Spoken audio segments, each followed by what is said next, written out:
it's Sandra. Welcome to another episode of Asexualise, my asexual life. This is a place to be for education about asexuality, all things asexual, and I share my own asexual life journey in order to help you in yours. If you haven't already subscribed, hit that great big subscribe button right here, right now. Please hit that bell icon so you get notified of every time I go live like now or post a new video. If you didn't know who I am Sandra Bellamy, author of this awesome Asexual Perspectives book, which is out on Amazon. So asexuality is a sexual orientation that is a lack of sexual attraction. I'm asexual, and yes, I'm a sex repulsed asexual. And so really, if I'm looking to date or get into a relationship, I'm really looking for sex repulsed guys. But obviously, as asexuality is not so well known still, and there's only a recorded 1% of the population is asexual, although I think it's a lot higher than that. It means find another asexual for relationship is very, very difficult. I'm going to pull this down a little bit so you can see me a bit better, I think. Right. So yeah, it makes it really, really hard. And if you're sex indifferent or sex positive, then you might find it easier because obviously lots of people want sex.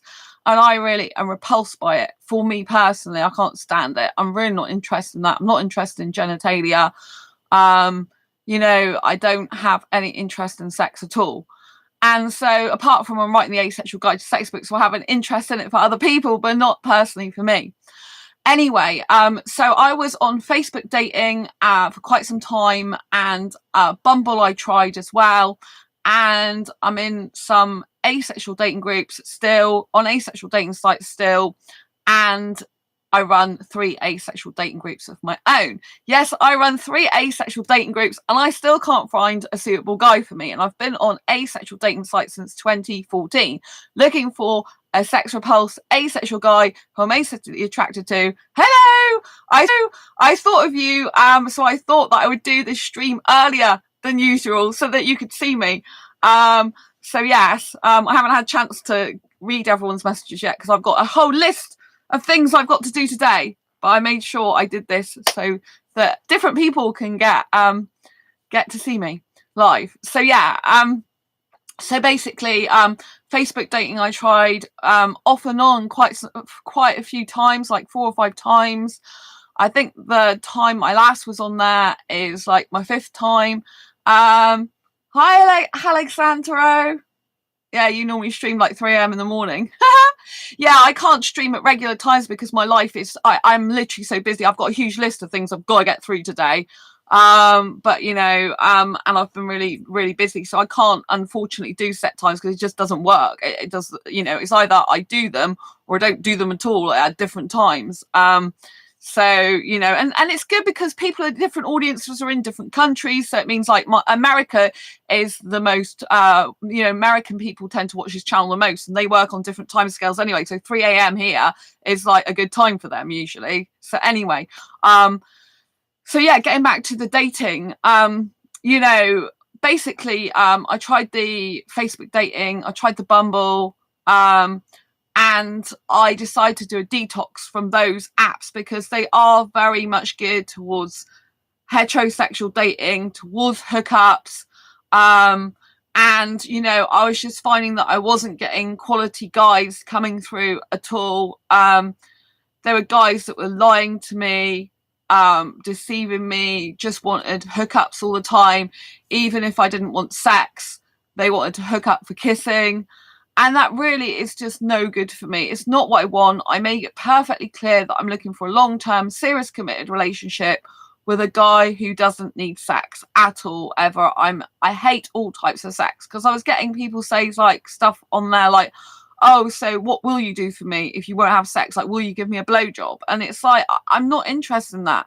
So then I had to put all types of sex. But when I was on Bumble, I still got a guy asking me on a video date about oral sex. I installed Bumble but ended up deleting it too. Yeah, so I haven't deleted the app yet, but I thought that you couldn't couldn't pause it or silence it or take a break from it, but I actually managed to find a setting where you can snooze it. So I've permanently snoozed it. But when you permanently snooze it, you lose any previous conversations you've had, according to what I've read. You can snooze it for a week, up to a week. So it's like a few days. It's got different date options. like 3 days, 4 days, or you can snooze it for 7 days. But after 7 days, if you snooze it indefinitely, then basically I think according to what I've read, you lose your chats. But it doesn't matter anyway, because I only had 2 guys left on there and neither of them are any good for me anyway. So but I think I will uninstall Bumble most likely, because I don't, it's too time consuming. So as a female on Bumble, it's your responsibility to message first. And I'm a very proactive female. I don't believe that a woman can't approach a guy. I think it's fine for a woman to approach a guy. I think it's the 21st century, and it's perfectly fine for women to approach guys. I do think, however, that if a guy approaches you, he's more likely to be into you. I feel that as a female, if I approach guys, it tends to be then that I end up driving wherever it's going. Whereas I prefer it if a guy steps up to the plate and approaches me, really, so I know he's seriously, genuinely interested in me, rather than me approaching him. Gamer, it's hard to tell if people are being truthful or not online. Easy to tell in person from their body language. Yeah, it's a good point, but that's why I do video dating, because video dating reveals so much about body language. So much. I can have a video date for several hours and I can know just in that time, I can see usually that they're no good for me, because when they're in the comfort of their own home rather than on display in a public setting, if you know what I mean, their comfort of their own home, you see kind of a lot more flaws. You see the fact that they're busy doing something else, they're not paying attention to you. You see that they're like wanting to keep you secret from their family or their friends. They're wanting to cover up who you are, because if some family member or friend comes in the room, they quickly turn the video camera off on you, which is flaming rude. Rather than saying to their parents or whatever, excuse me, I'm on a video date, I'll speak to you later, mum and dad. They're like, quickly turn the video off, silence it, and stuff like this. Really, really, so you can tell if they live with someone, you can tell who they live with, you can tell where they pay attention to you or not. You can tell on a video date a lot. That's why I have done quite a few video dates. I do actually love video dating, because I'd rather do a video date than go on an in-person date if they're not going to be suitable on a video date, because I've just wasted my frigging time and travelled or walked or whatever it is to where I need to go to meet them in public. But I could have found out the information by just doing a video date if they're no good for me. So video date for me, if I meet someone online, if I'm doing online dating, like with the apps, is always like something I strive to do. So one of the cons of leaving an app, like doing a detox from an app, is that you don't get chance usually to video date with people anymore, which is like if you're into dating and you want to do dating, then obviously video dating, like I said, is really good to stop you wasting your time long term. However, video dating can go on for 3 hours. For me, I just like to do a long stint of video dating. So I really, if I'm interested and think there's a possibility, if just by messaging them I know that they're not suitable for me, there's no point in going down that avenue and road. It's just a waste of time for me and them. But if I know they've got potential, then I'd rather do a video date than arrange to meet up with them and then just not get on, because then you've got how do you get out? Well, you're meeting them up with them in person. You spent money maybe on travel, and if you don't get on, it's like you've wasted your time and money, and it's very kind of like, could be embarrassing to get out that situation, hard to get out that situation. You have to make an excuse or something. Whereas if you do video dating online, you can just block the person or just literally tell them you're not suitable for me. I usually say that they're not suitable for me and goodbye. I don't usually just block. But obviously, if someone's being really rude, then I'll just block them. Because people don't understand blocking. They're like, oh, you can't block people. Of course you can block people. That's the whole point of the blocking button. If I didn't block people, believe me, my inbox would be like really bad, because I get a lot of guys wanting sex with me. I'm not going to waste my time with those guys. I blocked a guy on Facebook recently who just has sex women who all over his profile. He was no good for me. Oh, video date is a good idea. Yeah, video date is amazing. I absolutely love video dating. So obviously, if I'm not doing the dating apps anymore, unless someone comes through my Facebook and wants to do video dating with me, then obviously the video dating situation is no it's not happening. But when I was on Facebook dating, I did a number of video dates, and like, it was one guy, and he was cooking while I was talking to him, but he had this massive kitchen knife. I don't like knives. I have a few knives in my kitchen, but minimal. And I don't like I have got one big knife, like a bread knife. I don't eat bread. That's as big. I've had it years, and that's as big as I go. But I don't actually like knives. I don't like guys messing around with big knives and stuff like that. It turns me off. It really kind of scares me. I don't like it. I don't like any sharp objects like that because it can hurt someone. I just don't like it. And so anyway, this guy was cooking. He had this great big like knife, massive like knife, really sharp. And he was cutting vegetables. And I'm like, oh my God, I just don't want to see this. Like, I didn't want to see this on a video date. It's not particularly pleasant for me. And I said, I don't like knives. And then he just started doing it more and more. And it was horrible because he found it funny to offend me like that. That's really inconsiderate and unkind. So in the end, he actually unfriended me because I just kind of like didn't talk to him much after that. He said he wouldn't do that again, but I just, so obviously if you're not going on dating apps, you're less likely to get video dates. And so, you could say that that's a con of coming off the dating apps or having a break from them. With Facebook dating, I'm on take a break permanently. So because that's actually in Facebook itself, I don't, unless I decide to go back on the Heart. The Heart is how you get the Facebook dating app, but not everyone has it. Not every country has it. And it's only on my phone I can get it. So basically I'd have to go press the Heart and go into it again to be able to see, like start dating again, start matching, click start matching. If I don't do anything with it, it just stays as it is, and I don't go into it, they'll come up with no notifications because no one can see my profile on there. But I wanted to keep that as is because I've got quite a lot of reviews on there, if you like. Their feedback, so it's a bit like customer reviews. So it gives you like a lot of if in the future I decide I do want to go back on there, I've got lots of kind of references of my character, like being really good vibes, like, that type of thing. And so I really want to keep that because there's a reason to, because it's not doing me any harm because I'm not actually installed another app. It's in Facebook itself. It's like an app within an app. And so, so that's why I've decided to like just take a break from Facebook dating. But in terms of Bumble, personally, as a female, you have to do all the work. You have to approach guys, which I don't have a problem with. And there are advantages to Bumble over Facebook dating. But obviously I'm not using either of them anymore.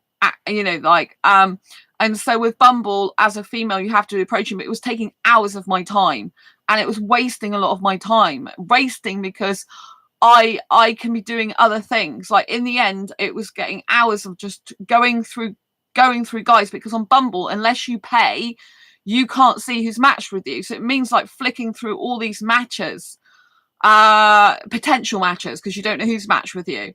And I like the photographs on Bumble. I like the fact they say, like, do you want oh,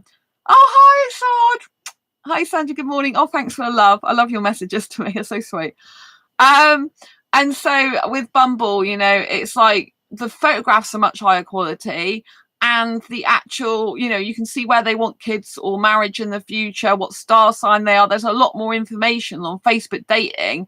But also some guys like purposely leave stuff off their profile. So they might want children in the future and marriage, but they leave it off their profile so as to attract more people because they're not thinking long term. Well, they just want someone now probably to have sex with them.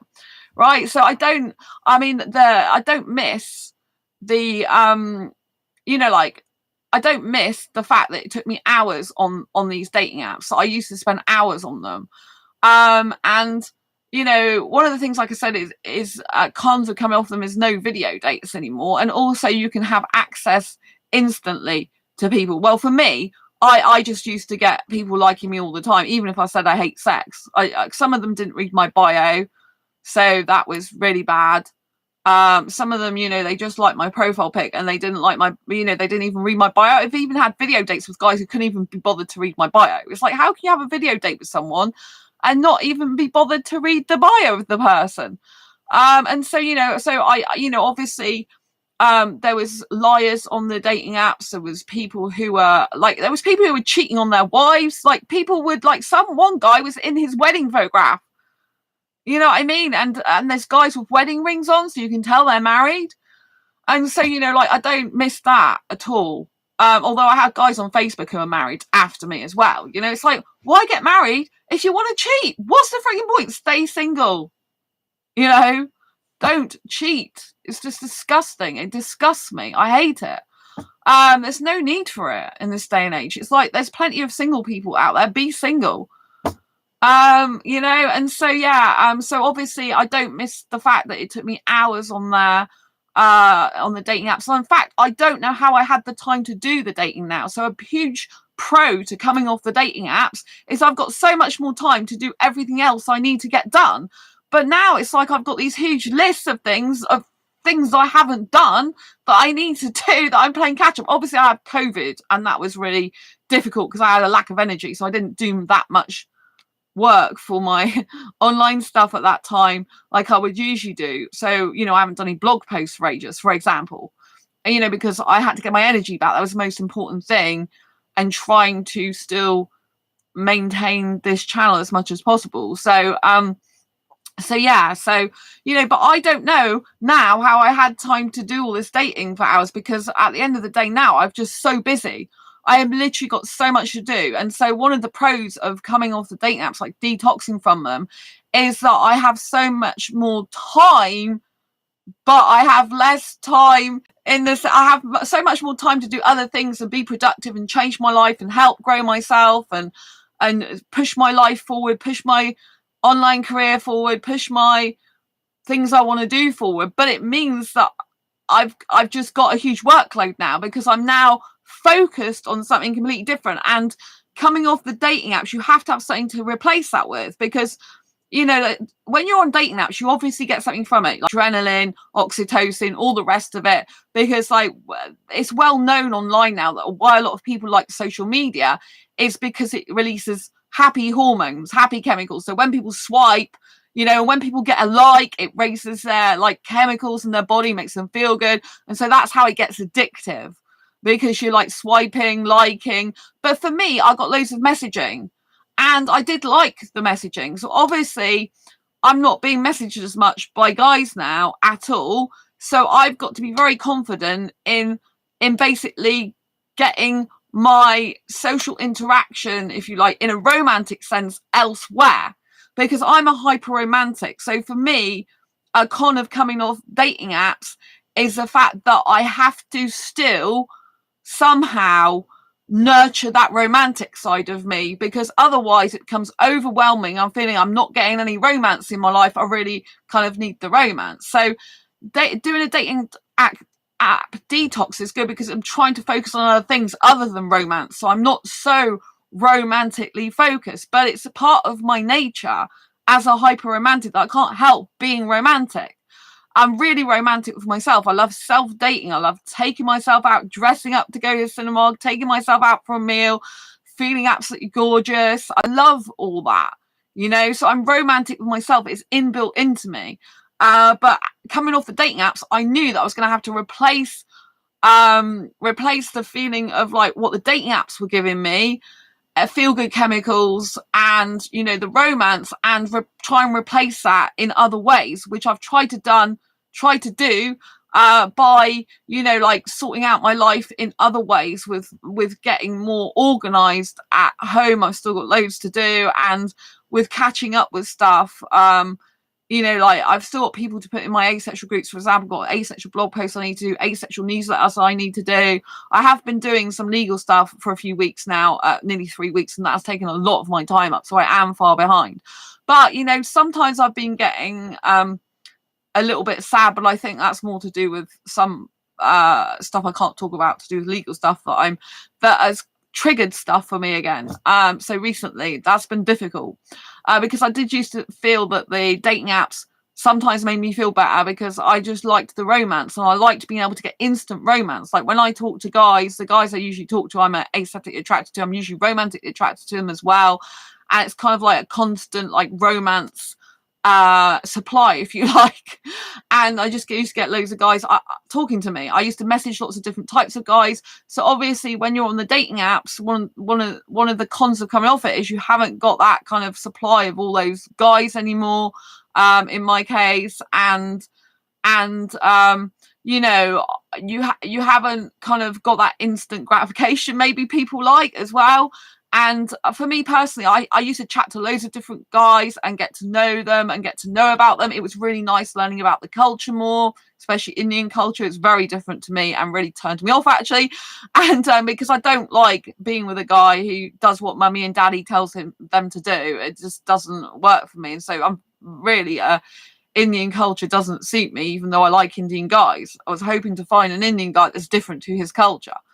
I just can't stand it when people just do what their parents want them to do, unless they really want to do that, you know.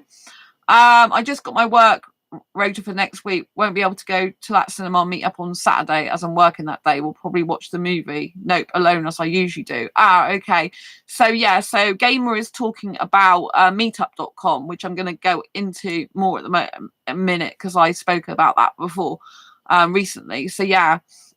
So basically, so with the dating apps, like for me personally, I got to talk to a lot of different guys, learn about their culture, do video dates, very proactive. It was nice to learn different guys' professions, how they are. I learned more about Indian culture. I learned that actually I'm really not going to fit into it. So kind of it has made me think maybe I should be looking for different foreign guys other than Indians, but I just believe I have an Indian soulmate from a past life, and whether I have to forget that past life or just know it's in the past and I can't have that life again in this life, I don't know. But I will always love Indian guys. I will always feel like I'm meant to be with an Indian guy.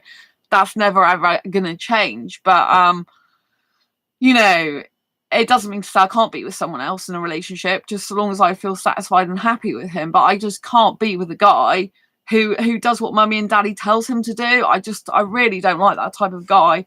I love my parents dearly, but I'm very different to my parents. I would not be told what to do by them, much to my dad's disgust sometimes. I live my life very independently, and I do what I want when I want. I just don't, I'm not held to anyone but myself. I hold myself accountable, and obviously I cherish my friends dearly.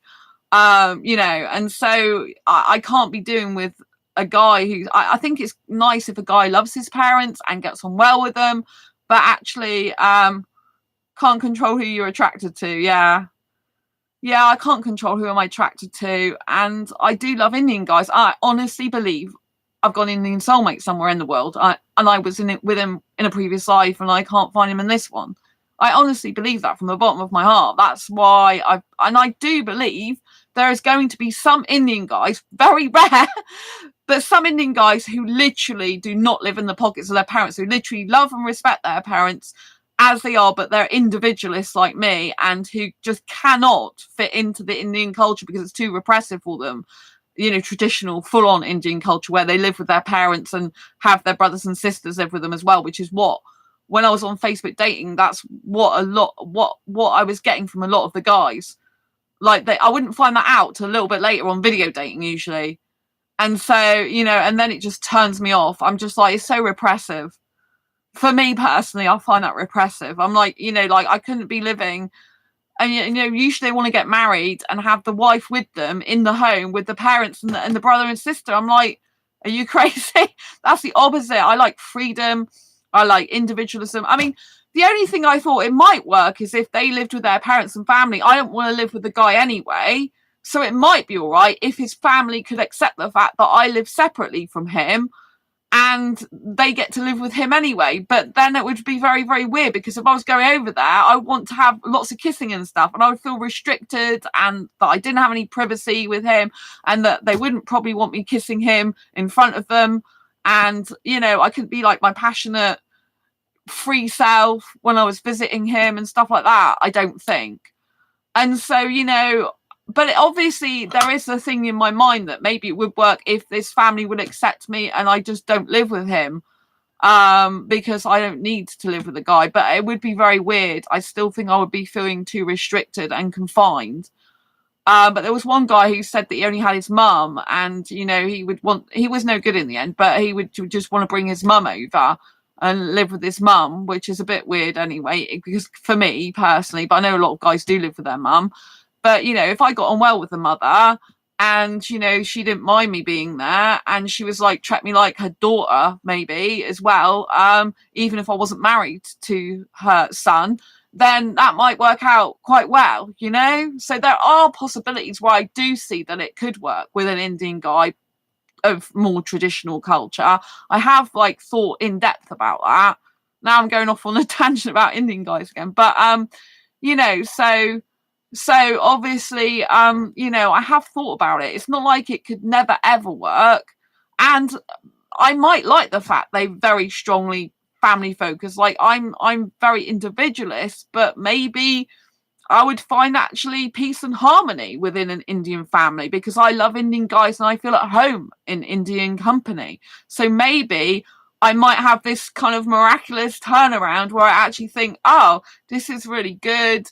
I'm feeling really loved by the Indian family as well as my Indian partner. I'm feeling really happy in this family. I'm really loving it. So that is the other side that I thought about, because in the life you either have to change your situation or change your mindset about it. So I do have room for maneuver of changing my mindset, in the sense of if I would feel welcome by his mother, and if I would feel like part of the family, and if they wouldn't mind us kissing sometimes in front of them, and if we had our own privacy to kiss, and there is scope for possibly feeling good about that situation. So because it's a different mindset approach, and it would require probably more westernized Indian families, so probably more UK born Indian culture rather than traditional Indian culture. But it's possible even an Indian born person could, and family might accept me, so, and obviously they got to accept an older girl as well, which some Indian mothers don't like because I'm older, but I don't act older, and I don't, my mindset is young, like 21, and I live a teenager lifestyle, which is why I don't want to live with someone, because I just can't be going to bed at 10:30 at night or 11 or whatever it is, but ideally I want an Indian guy to move to live near me, not with me. And the chances of him doing that with his family as well is very remote, so that would be kind of strange. But I am open to possibilities, if he could get his parents to accept me, or if his parents just were very open-minded. They're like, you love my son, you make my son happy, I see him so happy whenever he's with you. I see him having so much fun, because I'm a really fun person to be with. I like going to theme parks, zoos, aquariums, cinema. So I'm really, really young. So it's not like he would be missing out being with an older girl with me, because he'd be having a young life with me. Probably I'll be too young for him, because I'm younger than him, not in maturity. I'm very mature for my burst of age and my life.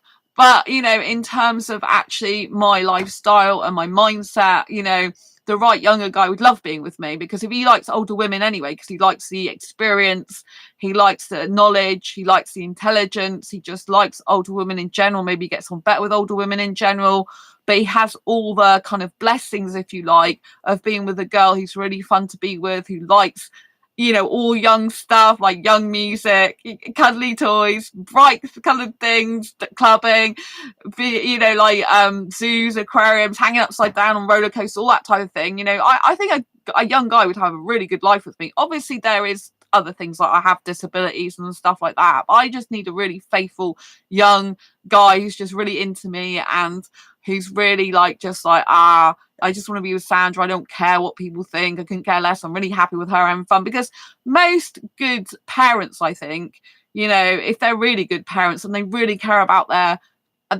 child, their offspring, whatever you want to call it, their son, daughter, or other, then they should want them to be happy. And if an older girl makes them feel happy, regardless of her birth certificate age, they should be happy for him. Some Indian guys, they do get really sad because they do get lonely, and some Indian guys are different, and they're like, they can't get anyone, they feel they can't get anyone to love them. And because they are different, like Indian guys want to be understood. I love Indian guys. I don't think I can ever stop wanting to be with an Indian guy ever, you know, because I just love them. I understand them, you know. And one of the biggest things an Indian guy wants is to be understood. He wants to be understood and cared for and loved and cherished. And I could do that with the right Indian guy, but not someone who's going to take advantage of me, control me, manipulate me. I need a guy. I'm not a submissive person.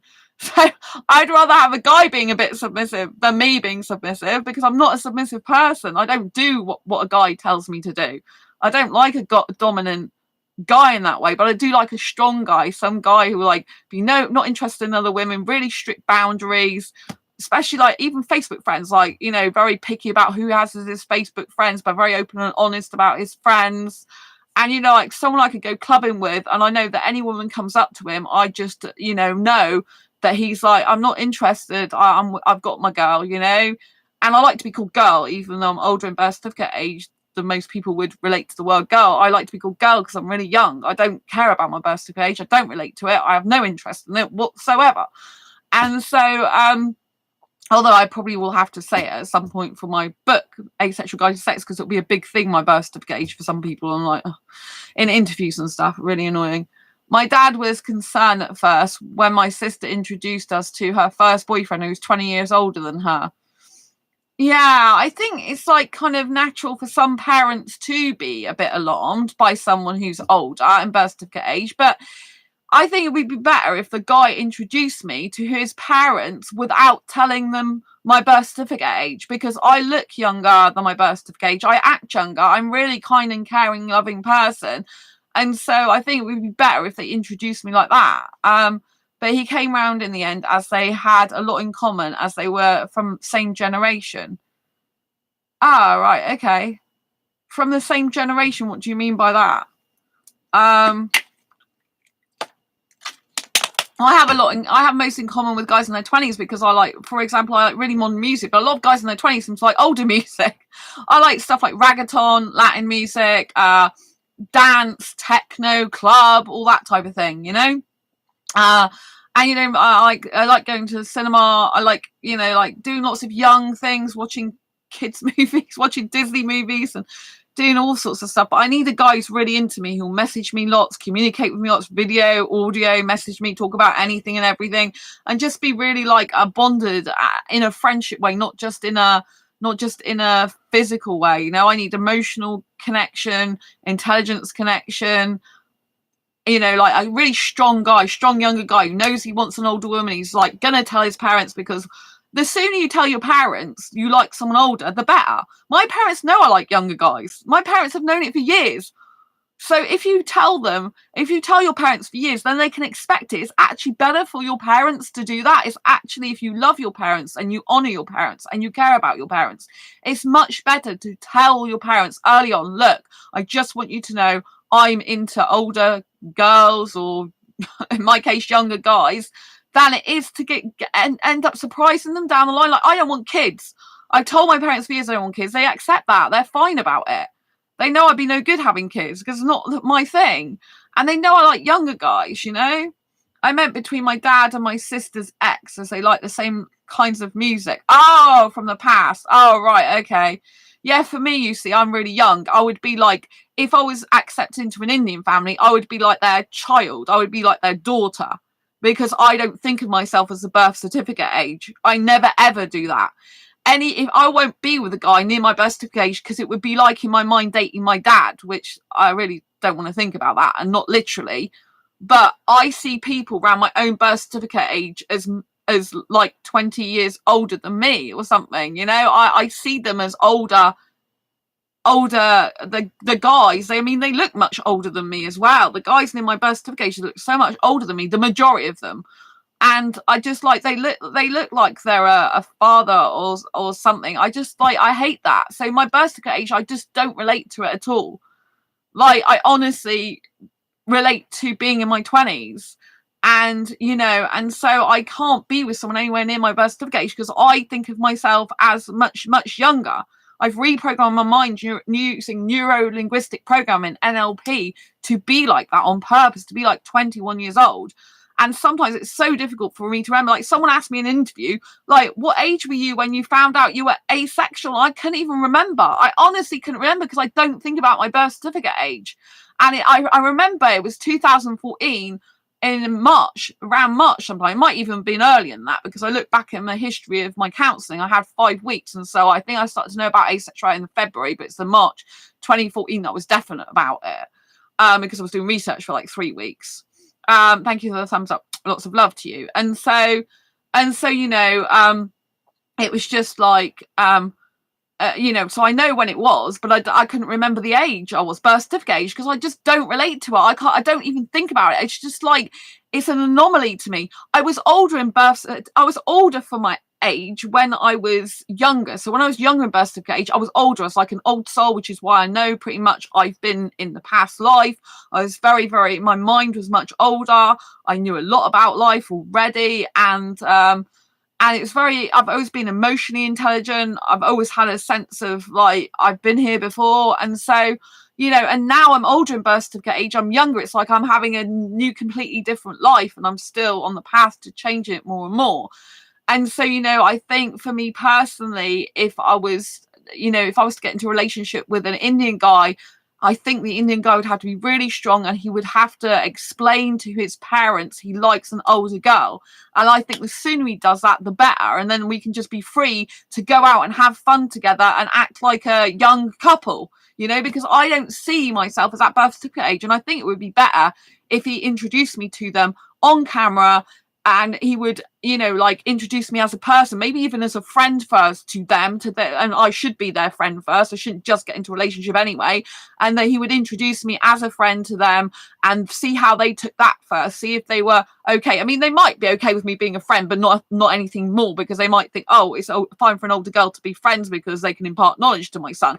And they might not like the idea of being in an actual relationship, but I need a guy who would stick up like that. Hi, beautiful Sandra. Always nice to see you. Oh, lots of love, Liam. Lovely to see you. So you know, this is how I could fit into an Indian family, but it would require the Indian guy to be strong and to say, look, I like this older girl. I want to introduce you on camera because I think that's a safer environment for the parents and for me, probably. And, you know, and obviously parents might not know how to use a camera, so they would have to put the camera on. But I have seen some people's parents, like, I had a video date with an Indian guy in India, 21 years old, and he introduced me to his mother on camera. It was the first date. And I'm thinking, God, this is an Indian guy who's introduced me to his mother on the first date. She didn't really speak English, though. He did say that, but she was waving at me and smiling. And so I was waving and smiling at her, and it was really, really nice. And so, you know, like, what I mean is, like, a 21-year-old guy on a date with me online, you know, he can do that on the first date. There's no reason why a guy who's Indian in the UK can't do that, you know? I mean, what does it take? Just put the camera on and introduce me, for goodness sake, you know? But I guess if they don't see a future with me and don't actually want to be in a relationship with me, there would be no point in them doing that. And so there's no point in even pursuing me, because I'm interested in a relationship. I'm not interested in casual hookups. It's not my thing. And I'm very, very public with kissing, which is another thing that a number of Indian guys are not into. And so obviously, like, when I was on the dating apps, I was a lot more talking to a lot more Indian guys with the potential of a relationship, and all that type of stuff. Whereas now I'm talking to less Indian guys, although I've still got Indian guys coming through from a Facebook dating group I went in on, not Facebook dating app, but a dating group on Facebook since April. So obviously one of the cons of coming off dating apps is that I'm lessening my chances of finding someone for a relationship, because obviously dating apps are one of the ways you find a person suitable for you these days. Like, a lot of people do find the love of their life online. They do. And so I am reducing the pool of people in that way that I have access to, that I can see for a potential relationship. So in a way, I'm cutting my chances of finding someone by cutting the dating apps and cutting them out. So that is another con, you know. But I'm replacing that. So I've got to find some other way of finding a potential partner if I want that. And obviously I'm going out socializing more. So Gamers talked about meetup.com, which I talked about recently. And that is a really great way of socializing and meeting with people to socialize. Some of those people are looking for a relationship as well, because some of them are in singles dating groups on meetup.com. So meetup.com is a fantastic way of meeting people who are like-minded, who do lots of different types of social events that you might find that you enjoy. It's a great way of getting to talk to people. If you're an extrovert like me, it's good to socialize. And so, you know, I'm kind of replacing the dating apps in some form in terms of socialization with different guys, if you like, with the meetup.com. But the meetup.com isn't, the majority of the groups are not designed for dating or get into a relationship. They're designed for socializing, making friends. But obviously you might make friends with someone who later becomes your life partner, you know. But it's, you can see, like the gamer said, it's, the benefit is you can see them, their body language and stuff. But don't forget, on a video date in the comfort of their own home, they're being themselves more because they're in a more comfortable environment. So you see the truth a lot. When they're in a group, some people behave very differently in a group to how they do behind closed doors, right? Abusers, for example, will behave very charismatically in groups, very charismatically. They might be the life and soul of the party. I'm not saying all people that are life and soul of the party are abusers. I'm really not. But I'm just saying that abusers, if you end up with an abuser, abusers can often be very charismatic socially, and you know, therefore in a group they might look wonderful, nice people, everyone gets on with them, really good fun to be around. But when they're behind closed doors, they're wanting to try and smack you in the face or pin you up against a wardrobe, drag you by the legs, swear at you, shout at you, control you, manipulate you. So you have to be very careful of this, right? Video date, they're in their own home. You can watch where their attention goes. You can watch how they react to you, whether they kind of like keep turning the camera off on you if people come in because they want to keep you secret, whether they just want to like video chat with you for a minute because they can't be asked with you and they just want to hook up. Really, they don't want small talk, or they don't want to chat because they're not interested in that, they're just interested in you for sex. You know, you can find out a lot by video chatting with video dating. Well, video date as opposed to a video chat. A video date is you're talking to them with the intention of a potential relationship. Well, that's what you would do if you're looking for a relationship. That's the whole point of video date. People date to see if they're suitable for potential relationships. So you'd ask them questions like, are you looking for marriage? Are you looking for kids? Or if you don't want to go that far, you'd ask them general questions. But you should cut to the chase as quick as possible and tell them exactly what you're looking for, so you don't waste each other's time. So I think video dating is one of the ultimate ways of finding out if someone's going to be suitable long term or not, because you can see a lot of their body language in the comfort of their own home when they're not putting on a show. Usually they can't put it on for very long if they do, because they, especially if they live with their family and friends, because they got family and friends coming in and out. Sometimes they're in the same room as their friends talking to me, right? Which in some way is bad, in some ways it's good. In some ways it's good as in they're not afraid that their friend knows that they're talking to me. And in another way it's bad because there isn't any privacy. So, you know what I mean? Liam, you would be an awesome catch, Sandra. Oh, thank you, darling. Appreciate you. So, yeah. So, but yeah, like if guys want to keep me secret, they're really not the right guys for me. Like you say, I'll be an awesome catch. Like there's guys who can want to proud to be with an older girl, especially like me, who's good looking, right? And who is fun to be with and kind, caring as well. I mean, I love myself, so I personally would love being with me, but then I really do love being with myself. And that's another pro of coming off dating apps, is I really do love being single. I'm much more single-minded again. I'm much more thinking like a single person again. I'm much more driving my life forward for myself again. I'm not so caught up with finding someone for a relationship anymore. Clearly, I still love Indian guys. Clearly, I still have a heart for an Indian guy, clearly, you know, because I can't stop talking about them. And, you know, I just vision that, you know, but, you know, like, I just like think there's no point, because unless I find a guy that's absolutely committed to me and besotted with me in a good way, not in a controlling and manipulative way, in a like, oh, I just love Sandra, like I'm not interested in other women. They might have women friends, but they're boundary driven. Like, they don't kiss their friends, they don't cuddle their friends, they're not going to look for a relationship with their friends. They're just like, you know, they probably talk to their friends about me and, you know, like stuff like that, you know, and they're very trustworthy, and they just like, you know, they're not in, you know, like even some asexuals are into cuddling their friends. I just don't. I only do stuff like that in a relationship, serious committed relationship, right? And so, you know, that I think there's going to be some guys out there, you know, like I want a nice guy. I want a nice, kind, caring, honest guy, but one who is strong with his family and has boundaries with people, you know? You can be kind, caring, and strong at the same time. I'm a kind, caring person, but I did the live stream yesterday because I had guys that were treating me badly when I'm a kind, caring person because I've got a soft heart. Just because I've got a soft heart doesn't mean to say you can take advantage of me and try and manipulate and control me. It's not what I'm here to do. I'm here to find a guy who's actually a really kind, caring, cute, boy next door type guy who's blimmin' gorgeous and who's very, very intelligent for his age, very mature for his age, but who likes a young, fun person to be with, who's really just like, I know the type of guy I want, but it's so hard to find him. And, you know, I'm sure he's looking for me as well. I'm sure he's out there thinking, where is this girl? You know, I feel like I can't get the right girl for me because everyone wants sex. And I just want to be having someone who genuinely loves and understands me and cares about me and will be lifelong kissing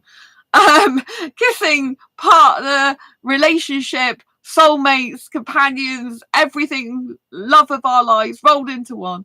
You know, and so, you know, like I said, you've got to replace, you know, like if you are looking for a relationship, you then got to find it in other ways. So I think going out socializing is really good for me, and meeting different types of guys as well to see what quality guys are. I mean, at the recent meetup.com event I went to, I made friends with a bisexual guy, but he's more into guys than females. Which is the story of my life. Most of my friends in life are guys into guys. Like, I was born the wrong gender, clearly. It's kind of funny, but I'm sure that if it was the other way around, and I was a guy, I'd probably be loads of guys would be into women that I'd find. How could anyone take advantage of you or treat you badly? Yeah, Liam, it is really bad. You know, I had to do a video last night. I've been polite about those guys up till then. You know, even though they might not think I have, I've been polite. But, you know, like, the Indian guy, actually, the 21-year-old Indian guy, when he did email me, which I blocked him on email now, he said, oh, I heard you on the video talking about me, and you said I was just looking for a kissing hookup, which, you know, I'm not. I actually genuinely care and like you. But he doesn't act like he genuinely cares and likes me at all. So I find that very hard to believe. And he goes, oh, it's very insensitive of you. And I'm thinking, me insensitive? You're the one who wants kissing hookups and couldn't give a shite about me otherwise, excuse my language. How insensitive is that? You know, it's like, do I have feelings? You know, do you not have any feelings towards me? It's just like, you know what I mean? So he says he likes and cares about me, genuinely, but it's like, where's the evidence? There is no evidence. Don't answer my messages, don't answer phone calls, want everything in secret with me, don't want to kiss me in public, just want to come back to my flat and do kissing and sexual stuff. Well, obviously it'd be more and more kissing sexually, you know. It's like, how is that liking or caring about me? You know, it's not.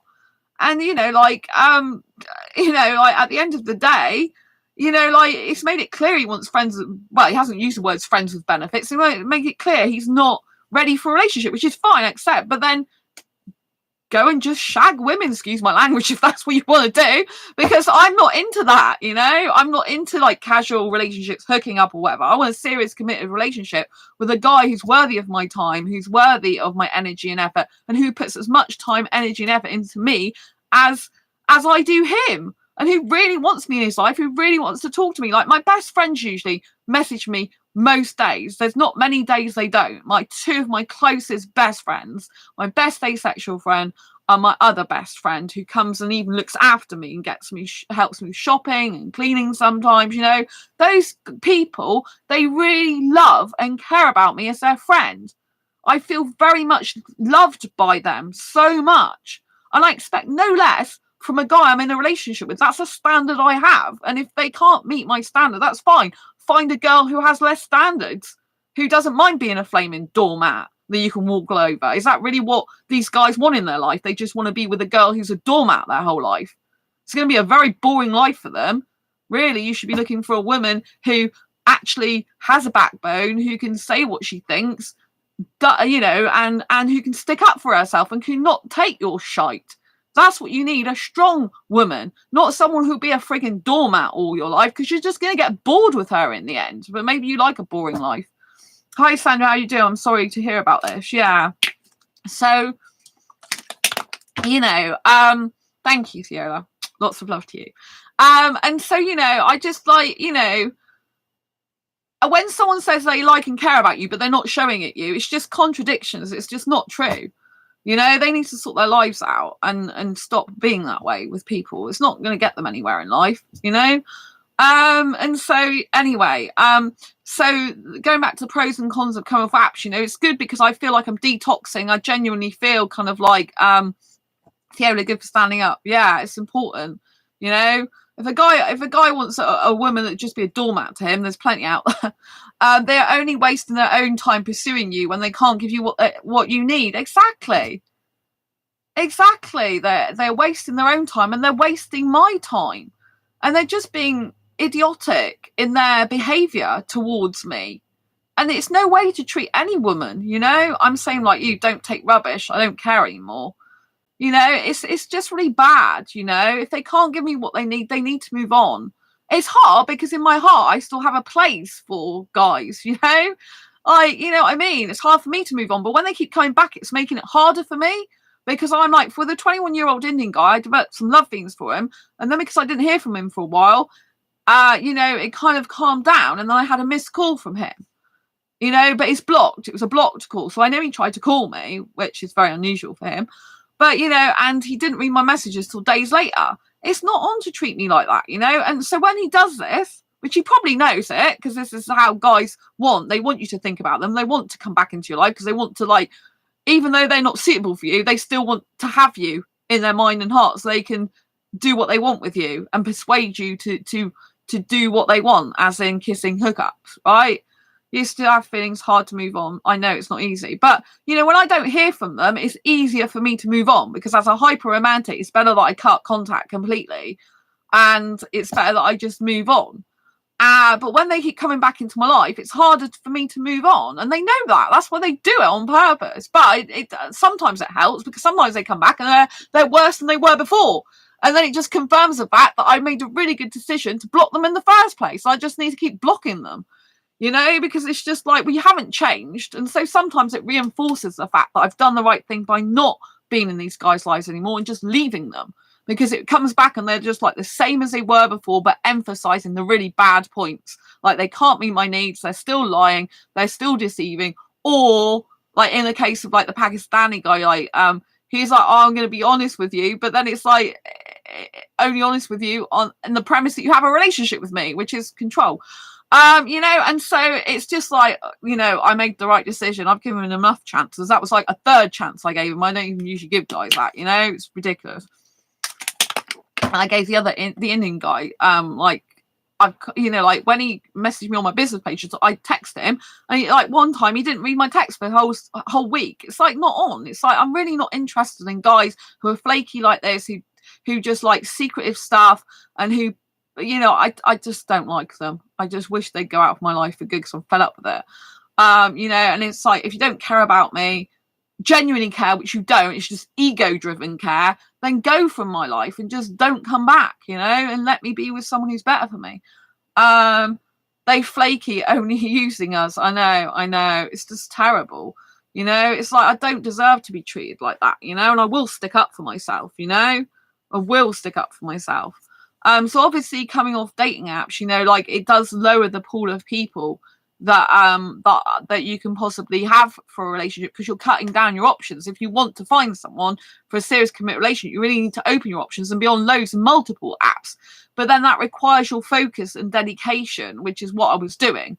But now I've done a dating apps detox. I'm not going that way anymore. I've decided that it's making me upset in the end, and it's causing me huge anxiety. I have relationship and potential relationship anxiety as it is. So if I get a guy ever in the future, I need a really understanding guy who will be highly communicative, and who I know is definitely into me and not going to lie or cheat or, you know, do things he shouldn't be doing, you know. And so I have a lot of anxiety over relationships, and actually every time I think about one, it just makes me feel really ill. And so I'm actually glad that I'm not pursuing a relationship anymore. I'm focusing on being single and being happy being single. I'm kind of getting turned off now by relationships in some ways, and I'm just focusing on other things. And it's like I'm focusing more on my career stuff, my online career, and writing books and trying to get my life more organized. I've literally got, I don't even know if it's here, but oh yeah, I've got like a list of stuff I have to do, and I'm sure there's much more that goes on that as well. It's like, oh my gosh, it's like I don't even know now how I had the time to date. Me either. I'm focusing on myself. It's much better. I don't know how I had the time to date. I'm like, where did I have the time to date? Because now there's not enough hours in the day for me. Now I'm like over the last few days I've been eating my lunch at really weird frigging times, like 5:30 or something, and I'm eating like last night I was eating my food at like nearly midnight, like 11:30 or something to gone midnight or something. I don't know. It was just like crazy. I think, well, it was before I streamed last night. So before then, whenever that was, I mean, because I like do so many like chaotic hours doing different stuff. I I lose track of time on what day it is sometimes. So it's like, oh my gosh, like when did I stream? Was it this day or that day? And so yeah, I just keep uploading content as much as I can and helping you as much as I can, because for me, I'm here to genuinely help asexuals and to give you as much content. I tend to do a mixture now of information, education, and some more entertainment stuff, because people seem to really like the kind of vlogs that I do with like things going on in my life, like the foods I eat and the like insect totems I have in my house. Like I have butterflies and moths and stuff like that. There's crazy stuff going on. So people seem to like my kind of like lifestyle vlogs. So I'm doing more with them now. But yeah, so in terms of dating app Detox, I think you can actually feel detoxing, but I have been feeling a little bit more sad lately. But like I said, I think that's like some personal stuff to do with legal stuff that's triggered my CPTSD again. Because like sometimes I can feel a bit sad if I come off, like in the past when I've come off dating apps, I felt a little bit sad, but it's usually accompanied by a need for romance, and I'm missing the romance in my life. But when I went out with the meetup.com group, I had a guy like chatting me up for 2 hours, and he made it clear. He's like, come up to me, goes, I've been looking at you for like 10 minutes, but I decided like now's my chance to talk to you. And he did tell me he finds me really attractive, and he bought me a drink, and we were chatting for hours, nearly 2 hours non-stop. And he wasn't part of the meetup group, because the meetup group and the second part of the meetup, first we went to a pub and we had food and drink. Some of us like food, I did, and I made friends with a part Indian guy, actually, as it happens. I didn't tell him I was into Indian guys. I told him I like younger foreign guys, because I kind of told the table that, but I didn't tell him specifically Indian guys. But he's into guys, so there's no go relationship wise with him. But he was really nice, and I got on really well with him, and we were sat together like the majority of the time. And so that was really good. So I was actually at the meetup. There's a guy who does find me really attractive there, who kept saying Sexy Sandy and introducing me to everyone like that. I don't mind being called Sexy Sandy, because one of the guys, I mentioned this before, one of the guys at school used to call it me all the time. So I got used to that name. And for me, sexy to me means guys find me attractive aesthetically, obviously want sex with me usually as well. But I feel sexy, even though I'm asexual. I feel like I'm a sexy guy. I like my curves. I like my body shape. I like my hair. I like my eyes. I like my facial features. I feel like the whole look is a very sexy, pretty, cute, gorgeous look. And so I'm really proud of the way I look. And so if a guy finds me sexy, I don't have a problem with that. I just don't want to have sex with him. And so when he calls me Sexy Sandy, but he's trying to get women to call me that as well. There's one woman, she looked really peed off with him, probably because he's saying it about me and not her, because women get like that. That's why I have more guy friends. But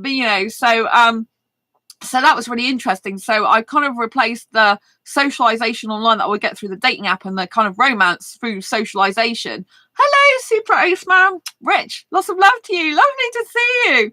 And so, yeah, I've got lots of people here today. It's lovely. Big kisses for you all.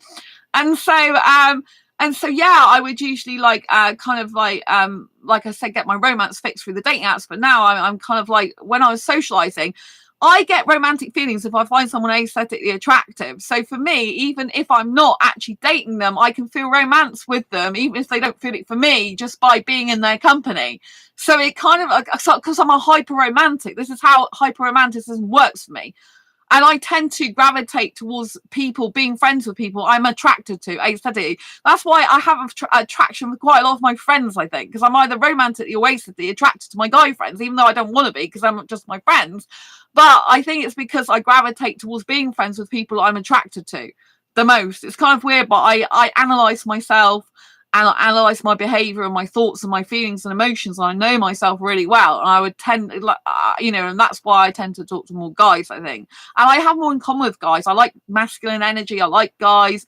I was bullied at school by women predominantly, and so I've always gotten better with guys. Guys tell it like it is usually, unless they're in terms of friendship, I'll say, not in terms of looking for a relationship. Looking for a relationship, they're kind of secretive, hide things, and cannot be good. But in terms of friendship, they usually tell it like it is, straight down the line, don't beat around the bush. Like, I'm not a paint your nails kind of girl, as you can see. I don't usually wear much makeup. In fact, it's really interesting, when I posted my picture of when I went out on the meetup.com event, I put some makeup on my eyes, and I posted a picture like the day before. The day before picture got loads of likes with no makeup on.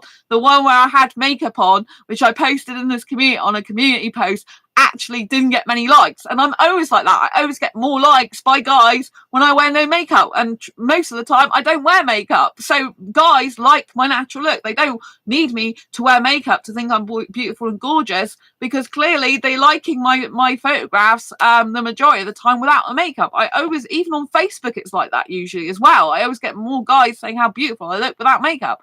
And I don't usually put makeup on my cheeks. It's only usually my eyes if I do it. Occasionally I'll put lipstick on, but that's very, very rare, you know? And so, yeah, I just like being myself. And women who plaster their makeup all over their face, they end up getting really bad skin later on in life. And that's how they look older. Like, I've never dyed my hair in my life, and that's how I look younger. Hi, Sandra. Surprised to see you live on Sunday afternoon. Yes, I thought I would try something different, Rob. I thought, let's try something different. It's Sunday. Let's see if more people will watch. And so I'll try it, and here I am, and 9 people currently are watching according to YouTube, but I know people that have commented sometimes and it showed 0 watching. It's clearly they're watching if they're commenting. So YouTube can be pretty strange sometimes, but I do still love YouTube, I'll have to say. And so yeah, so going out on meetup.com, I had the kind of like the Indian guy that I talked to as a friend. Yeah, I did have some attraction to him, but he was an older Indian guy, because he is very aesthetically beautiful. There's no doubt about that. And I did get on really well with him. And he was very quietly spoken, though. I'm really loud spoken. He's very quietly spoken. I like being loud spoken. And, you know, I didn't always used to be as loud, I don't think, but probably as a kid I did. But basically I had, but I meant I was more introverted years ago. I'm an extrovert now. But I had a granddad. I don't think I talk about this, but I had a granddad who was deaf. And so I always was taught to speak louder for him.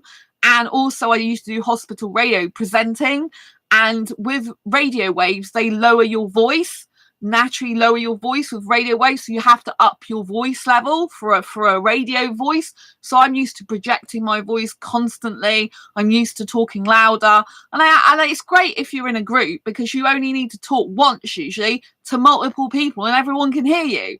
Whereas the Indian guy that I was with, part Indian guy, so he's only part Indian, British born, the one at the meetup.com event, he was very quietly spoken. So I had to keep going like this with my ear to try and hear him, because it was quite noisy in the pub. It was really, really busy on Friday nights. We're all sat around in a group, everyone's chatting. So I kept having to lean my ear to try and hear what he's saying. And sometimes I had to say, sorry, can you like repeat it?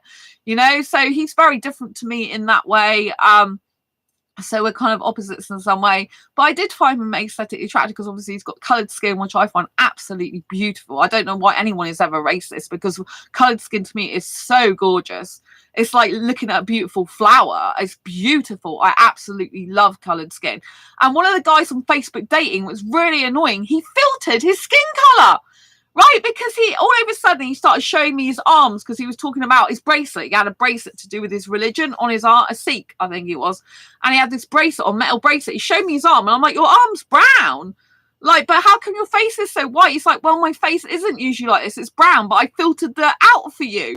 It's like, you know, that is just so deceptive. It's like, and I love coloured skin. And of course, then he looked completely different. He's like, oh, see, I think, yeah, like, do I really look good like this? But I was thinking, well, I'm not used to seeing like that anymore. But I do like coloured skin. And I said, yeah, but it's like, why do that? Why filter your face out and make yourself look something different? That's not a genuine guy. And he was the one that ended up saying it's good to lie. It's never, ever, ever good to lie. Not even a tiny lie. I am totally don't lie person, you know? And so that's why he was no good. And he kept switching. He kept taking the video date off and calling other people. Like 3 times he did that. It's so rude. And clearly he's not that interested in me. So yeah. So anyway, so I went to meetup.com event, sat next to this guy who's part Indian. He decided to not go to the rest of the second part of the event, which was going to this pub to watch live music. The problem when I got there was lots of them smoke and they sat outside in a smoky area. I'm prone to respiratory and chest infections throughout my whole life. Got my medical history recently, and so I couldn't sit outside, so I was pretty much on my own watching the band on my own, which is when I recorded the band on the shorts for you, and a live stream I did there so you could see them. And the guy was a really good singer, and the female was the drummer, and I loved the fact that they had a female drummer because stereotypically it's guys. So I was really happy about that. It was good music, and I ended up being at the front, right in front near them. But the problem was, it's like the actual meetup.com group I came with, the majority of them were sitting outside. Well, all of them sat outside like the majority of the time. There's only a few that kept coming in occasionally. There's a guy who called me Sexy Sandy who did come and try and dance around me a bit, because I think he actually probably genuinely likes me a little bit. Because the Indian guy, the part Indian guy that I was talking to as a friend, he said, oh, someone else fancied you anyway, you know, like that guy clearly is attracted to you, clearly likes you, I think. And I'm like, yeah, but he likes everyone. He's like, he likes sex, you know, he's sex mad. I said, I don't need a sex mad guy in my life, you know. And one of the other guys said, yeah, he likes anything basically on 2 legs. But I did insult him, not on purpose. But I hate facial hair. I can't stand facial hair. And when I was talking to the part Indian guy, I was saying what type of guys I like younger foreign guys, but I like clean shaven guys. I didn't actually say the word Indian. I really wanted to, but I didn't. And so basically, I told him that I did have a conversation saying, but I like clean shaven guys. He happened to be clean shaven as well. But the guys on the table, because the guy who called me Sexy Sandy came over to the table with me and the part Indian guy on it, because we had to move because I was eating food and the table was so packed with people. When I came back, my seat had gone and I couldn't eat food. There was nowhere to eat. They were all crowded around, so I had to go to separate tables. So the part Indian guy came and sat with me, which was really, really lovely of him. So I know he's a really nice guy. And then some other people moved over, and the guy who led that was like the guy who called me Sexy Sandy. He does actually look like one of my ex guys I was aesthetically attracted to, British guys. So I do have some aesthetic attraction from him. I don't tell him that, but it's not enough. And also clearly he's a sex guy, unfortunately, because I think he's quite fun. And anyway, he has stubble, like a beard, stubbly beard. And anyway, so with the part Indian guy, when I was telling him I like clean shaven, he's like, you what? He came forward, the guy who calls me Sexy Sandy came forward and said, you what? Oh, I'm so insulted now. And then he went off on a table and sat next to some other women. 2 other women started chatting them up. It was really funny. They're like, oh, what have you said to him? I was like, it's just a joke. He's still friends with me. Well, friends at the meetup. I know I still get on well with him. He came in and started dancing with me a couple of times. So, it's just one of those like funny, like, oh, I'm offended, but not really, but maybe I am a bit, but like, but I'm not, because it's just like it's just like what people say as a joke, like, I'm offended, Sandra, but yeah. Anyway, so anyway, yeah, I can't stand facial hair. I was talking to, I know Gamer did actually say about facial hair, like about why I dislike facial hair. So I am not aesthetically attracted to guys with facial hair. It turns me off. The more facial hair they have, the less aesthetically attracted to them I am. And I have to have clean shaven for kissing, because I can't kiss someone I'm not aesthetically attracted to. It just repulses me. And so if they're clean shaven, I'm really, really attracted to them, because I like a baby face. I'm not interested in hairy guys, which are, like Gamers said, usually traditionally masculine. I like boy next door, cute guys. I can be friends with a guy who's got a beard, because it's easier for me to be friends with a guy who's got a beard, because I'm not aesthetically attracted to him usually, or very little, tiny bit. And you know, and so it puts me off a relationship. So actually, if I had an Indian guy that was just my friend, it's better for him to have a big bushy beard because it'll put me off him and I won't be that attracted to him. So I won't constantly think about having a relationship with him, possibly, potentially, you know. So that actually will be good for me. But not in a relationship sense. So I need a guy who wants to be clean shaven all the time. But some of the guys, a lot of the guys I talk to, they like their beards. They want to keep them. And so that's no good for me. And some guys like, oh, sometimes I shave, sometimes I don't, which is no good for me.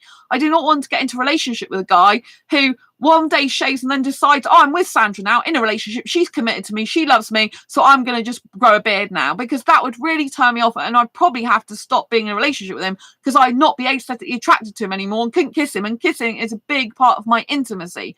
Personally, I love kissing so much. It's a big deal for me. I'm like a kissing queen. And like the Indian guy said to me, isn't that like, if you want to kiss in public all the time like that, isn't it like having sex outside? I'm like, well, I can be a sexy asexual naughty girl, do you know what I mean? But it's not like having sex because I don't take my clothes off. But I understood what you means. But you know what I mean? It's like I don't have to, like, I just like kissing, and I'm that type of, I don't care who's licking. I just like that type of thing. I like to be free to do that. It's my thing, you know, and I love it. It's more exciting in public sometimes, you know. It's kind of like people watching, some people don't like it. I'm like, I love kissing in public. I love holding hands. I love even being in between guys' legs. You know, like clothed, I'm all right sitting on his lap. So I do have a lot of sexual behavior in that way, but zero sexual attraction. I don't want to take my clothes off. I'm not interested in sex. Gamer, yes, there are apps like Face App, which can change the way you look. E.g., you can make yourself look younger. Well, I don't put filters on my face. I am what I am. I look beautiful as I am and young, so I don't need to worry about stuff like that. Sometimes I look older in some clothes I wear. Sometimes I look much, much younger in clothes I wear. You know, it's like whatever. Older than I'm saying older than I usually be. But I mean, on Facebook dating, a lot of the guys did think I was in my 20s. Some of them thought I was in my sort of middle 20s, which even though I got a picture, loads of photographs all over, proper photographs, no filters, and I said my birth certificate, they thought I was lying about my birth certificate on Facebook dating. I got a number of guys saying, okay, so what's your real age? I'm like, it's on Facebook dating, my birth certificate, I'm just not interested in it, and I'm nothing like it, because they expect with my birth certificate me to be a certain way, and it's like they see all the cuddly toys and looking like a kid's bedroom, and they can't believe it. They're expecting this older woman. It's like, I'm not like that. I told them I don't relate to it. I told them I'm not interested in it.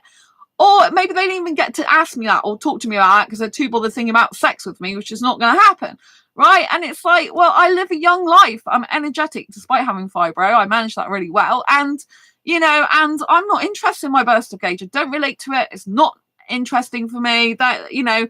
And so I've had guys on video dates, and again, they're asking me, like, so what is your real age? I'm telling them, like, you've got the Facebook dating app, you saw it. Some of the guys go, oh, but I didn't pay attention to your bio. I'm like, why did you not read my bio? You're just wasting my time then, you know? You don't like the way the beard feels when you're kissing. I don't like the look of beards. I hate facial hair. It disgusts me. I don't like the look of it. Full stop. I don't like facial hair. It's like having a bush. It's a barrier to kissing as it is. So I don't like the way a beard feels as well, or any facial. I wouldn't kiss a guy with a full beard. I've never kissed a guy with a full beard in my life. I have kissed a guy with a little tash. I have kissed a guy with a little tiny bit of goatee, I think years ago. I think. It's very hard to remember if he did. But I would not kiss a guy with a full beard. It disgusts me. I hate beards. I honestly hate beards, and I don't like facial hair. But I really hate full-on beards. Like a full-on bushy beard, it's like, no, it repulses me. I don't think it looks good on them. I don't think it's attractive. I think it's a huge turn-off, and I don't want to be kissing a bush. And when you kiss someone, like personally for me, if I get any guys that have got stubble, it hurts my delicate skin. I've got really delicate, smooth, beautiful skin. I do not want a guy causing like rashes on my face with like stubble because he hasn't shaved for 1 or 2 days. Like, I shave my legs and arms, look, every time I go in the shower. Baby soft skin, right? I just shave my legs and arms all the time. I don't want hair on my legs and arms. Even my mum's like, why do you shave your arms? Because traditionally women don't shave. They shave under their arms, but they don't shave on their arms, right? And my mum's like, why do you do that? I do it every time in the shower as part of a routine. I do, because I just don't like hair on there. I don't like hair on my legs either. And so, you know, I like being baby, soft, smooth, and I like a guy like that. I love the street dance movies. And the street dance movies, there are a lot of guys who are younger, who have no chest hair, who have no facial hair, and they are aesthetically, stunningly gorgeous guys, right? And I want to kiss them because I'm not aesthetically attracted to hair. To that, I'm aesthetically attracted to coloured skin. So obviously, if they've got coloured skin, I find it very, very beautiful. Beautiful.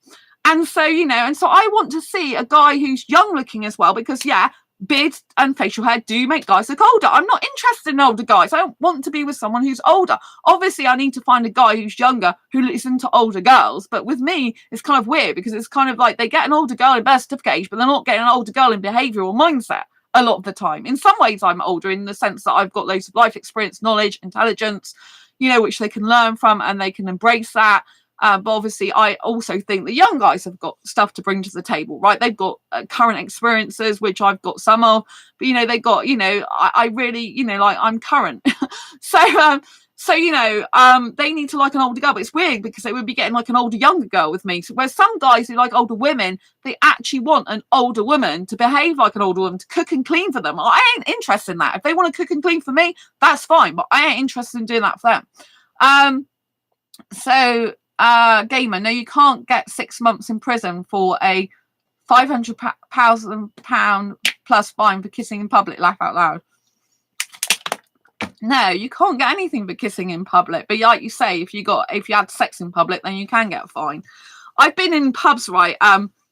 In clubs, being kissing guy in club, and like the DJ in front of everyone's being like on the microphone, get a room, you two. That's how much.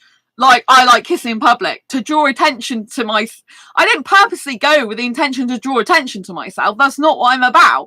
But I automatically do because most people, it really makes me laugh. It's like so many people are sexual behind closed doors and so many people are into sex and some people have sex outdoors. But when it comes to kissing, they've kind of got shyness about in public. It's like people have sex on park benches. They have sex over cars. They have sex God knows where else, you know. And you know, like, but kissing in public is like, oh, it's kind of like really like risque or something. I'm like, well, fine, I'll be a risque girl in terms of kissing in public, you know. But I love public kissing. It's just like I like to kiss my guy where and when I want. And obviously it has to be consensual. So I need a guy who's really into that.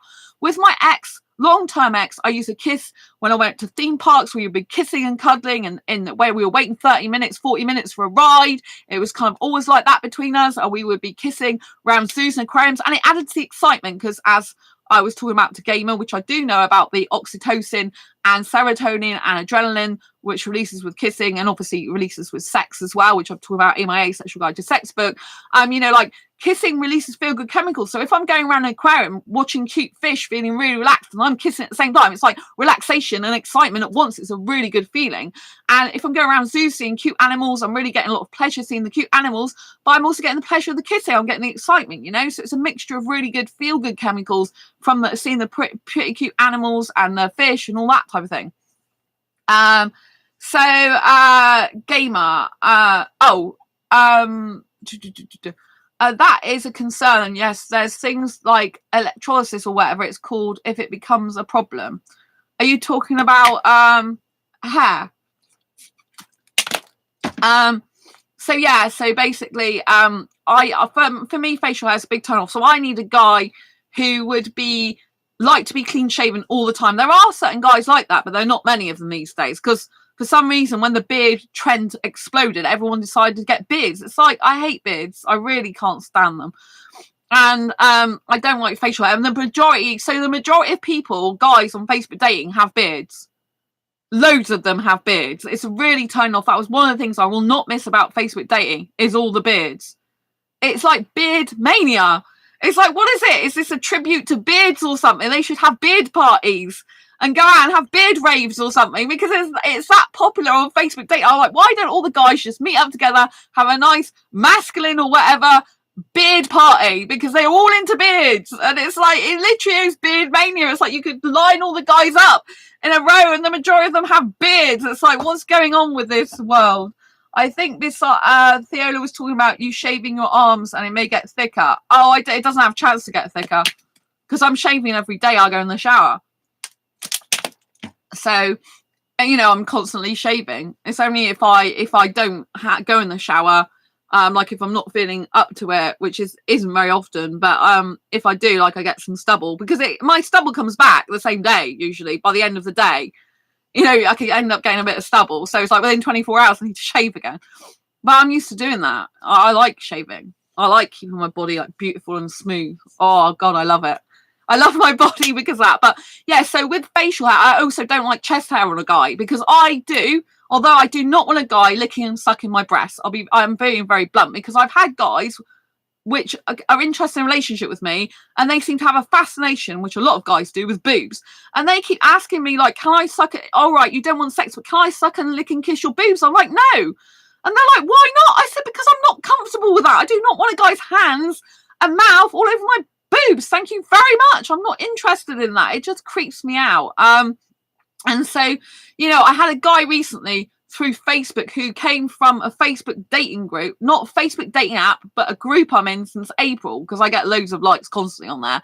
And this guy came through, said he could live without sex, said he'd lived a monk life for like X amount of years, right, which I found hard to believe. And then when I saw who was following him, the majority of them were sex women with like skimpy clothes with big boobs, probably none of them fake. I mentioned it to him, and he's like, "Oh, well, I can't help who follows me. I don't mind. Like, basically, anyone can follow me." It's like they've got no standards, and clearly he's a sex guy. And he told me he's been without sex for like, was it 12 years? But then he said, "Oh, but I love sex. I really." I was like, "Well, why would you be interested in me then? When I'm in my profile saying I clearly don't want sex, you know?" And so, yeah, and then he started saying to me in his last messages, so I blocked him now. He goes, "Oh, because he said that he was coming to live over the UK, and he lives in France at the moment." I get a lot of them saying that to me. It's rubbish. But anyway, he was on about, "Oh, if I was your boyfriend, I know you don't like sex." So he asked me, "Can I ask you a question?" I said, "Yeah." He says, "If I was your boyfriend, I know you don't like sex. That's okay. But, you know, like, can I lick and suck your boobs? Like, kiss and suck your boobs?" And I'm like, "No." And he's like, "Why not?" I said, "Because I'm uncomfortable." He goes, "But it's what people do before and after sex." And I'm thinking, you must have had sex to know that, right? Unless you're continuously watching porn, which you said you haven't watched since you were 13 or 14. Like, you know what I mean? It's like, and you know what I mean? How do you know that? How do you know women like their boobs licked and kissed and sucked before and after sex? Unless he's just reading articles and not actually having experience. But you know what I mean? It's like, I don't have sex. That's the point. I don't want sex. I don't like sex. I don't need sex. So why would I want something before and after sex like that when I don't even have sex? And you know, to me, my boobs are a very private thing. Like years ago, I didn't mind that some of the time with an ex. Like some days I used to feel okay about that, and it was quite nice sometimes, and then other times I was just like, no, I don't really want anyone on them. You know, nowadays, I mean, obviously I reserve the right to change my mind in a serious, caring, committed, loving relationship. You know, I have thought, will you ever change your mind on that? But when I get guys in my inbox saying stuff like that, I'm like, I'm never going to change my mind. I hate it. It's disgusting. I don't want someone on them. They're mine, you know. They're precious to me. And I don't want someone all over them. To me, it's like a guy putting his hands all over me and groping me or something. It's like, I don't want that, you know. I like a guy's hands around my back when he's kissing me, you know. Which the 21-year-old, when he did kiss me, was very respectful of my boundaries, despite the fact he's a very horny guy. Also, I say, because I can tell he is. But you know what I mean? He was very, very respectful. I did like that about him at the time. He was really, really good like that. Hands around my back in all the right places, you know, and I was really, really pleased about that. You know, so some guys can be respectful, but you know, like guys who like say they will accept me not having sex, they want like blowjobs, which is oral sex, which is disgusting to me. Again, I used to do this in the past because I've lived a heterosexual life. I had sex last time in 2011, been sex free for nearly 10 years now. Yeah, so you know, I really is it 10 years? We're in 2022, I did 2011. I can't count anymore, people. I can't count. Is it 10 years or 11 years? Help me out here. Right, I think it might be 11. I can't count anymore. Right, 2011 minus 2022. Yes, I think it's 11 years. So yeah, I think so. Oh, right. Yeah, so basically, I think it's really important, you know, like to understand like people's needs and wants and likes and dislikes. And I tell guys blatantly what I want. I'm quite happy to lick, kiss and suck a guy's nipples. And that's why I'm talking about hair, because I don't like chest hair, because hair really repulses me. I don't want hair in my mouth when I'm kissing. I want to kiss the skin, not the hair in my mouth. So really, I prefer a guy's got no chest hair whatsoever, or very, very tiny, small amount. You know, I don't really like hairy guys. To me, it's like being with a gorilla. If I want to be with a gorilla, I will go to the zoo and I will look and admire the gorilla, you know what I mean, which is more cute probably and cuddly. But you know, I don't really like guys with muscles, but I might be able to be flexible on that, because for me, like muscly guys, like cuddling an armadillo is kind of hard surface. I like soft and squishy more than, or soft and thin more than, you know, more than I do actually get attracted to thin guys these days more than voluptuous guys. But even though I'm voluptuous myself, but for me, like I could be with a guy who's voluptuous, because you know, I'd rather have a guy like that who's like I could cuddle more easily and was cuddly than someone who's really, really muscly. But having said that, I could probably be with a muscly guy if he does go to the gym, because I have been around guys who are muscly and I can get used to it. It's not something that I could, it categorically means I could never be with someone. But the facial hair is a major problem. Me, chest hair, if he doesn't need me to kiss or lick or do anything with his chest, then it's not really such a problem, because most of the time I'll probably have it covered up unless he's at home. But you know, sometimes but yeah, so the facial hair is a really big deal for me. So obviously, like, I won't miss, from the Facebook dating point of view, I won't miss all the beards and stuff like that. It used to drive me absolutely nuts. I don't miss the lies. I don't miss the guys wanting to just hook up with me for sex. I don't miss the guys who just want to do kissing hookups. I don't miss liars. I don't miss the guys who are flaky. I don't miss the guys who are not really looking for anything serious. I don't miss any of that. In fact, I'm glad to be rid of that. But I do, you know, if I'm thinking about like dating and relationships, I think it's, you know, difficult enough as it is to find a relationship, and cutting down your options by coming off the apps is not good, in the sense that you've got less options, less people, but then you can go more outside and then do, like I'm doing, more social groups now. So I might actually find someone in person, which might be better. But I'm not really, you know, like, I've got to be aware that those groups aren't for dating. They're not for finding someone for a relationship predominantly. And so, you know, I want to do it for the social aspect as well, not just for dating. But like I said, like, I had a guy come up to me anyway. He's from Dubai actually, and he was like talking to me for like 2 hours. He has been messaging me, but the problem with that is like, he did at the end, like I went in the toilet and I was in there quite a while, but I did text him to say I was in the toilet. And when I came out, he'd gone, and I was like, where are you? You know, so he kind of like went off at the end, but he said he came looking for me. I wasn't there. Like, well, I texted you. He's like, oh, I didn't look at my phone because I'm a bit drunk. I said I wouldn't have minded you going somewhere else, but it would have been nice if you'd have said it to me. So I don't know if that was just a misunderstanding and mix up, because I ended up going to the toilet because he was outside for a cigarette. So I don't know. So when I came back, if he didn't look at his phone, he might just have thought I wasn't there and then gone himself. Yeah, men aren't usually shirtless in public, and kissing a man's chest is probably too much PDA in public, depending on the location. Oh, sorry, with the kissing chest, I would be doing that in private. I don't usually kiss a guy's chest in public. But I have been in clubs where guys want me to stroke their chest in public, literally open their top and then like stroke my chest. I'm like, I'll do that with you, but I don't want you doing that with me. So I have done that with a couple of guys in clubs. But yeah, in terms of kissing in public, it's usually the mouth that I'm kissing.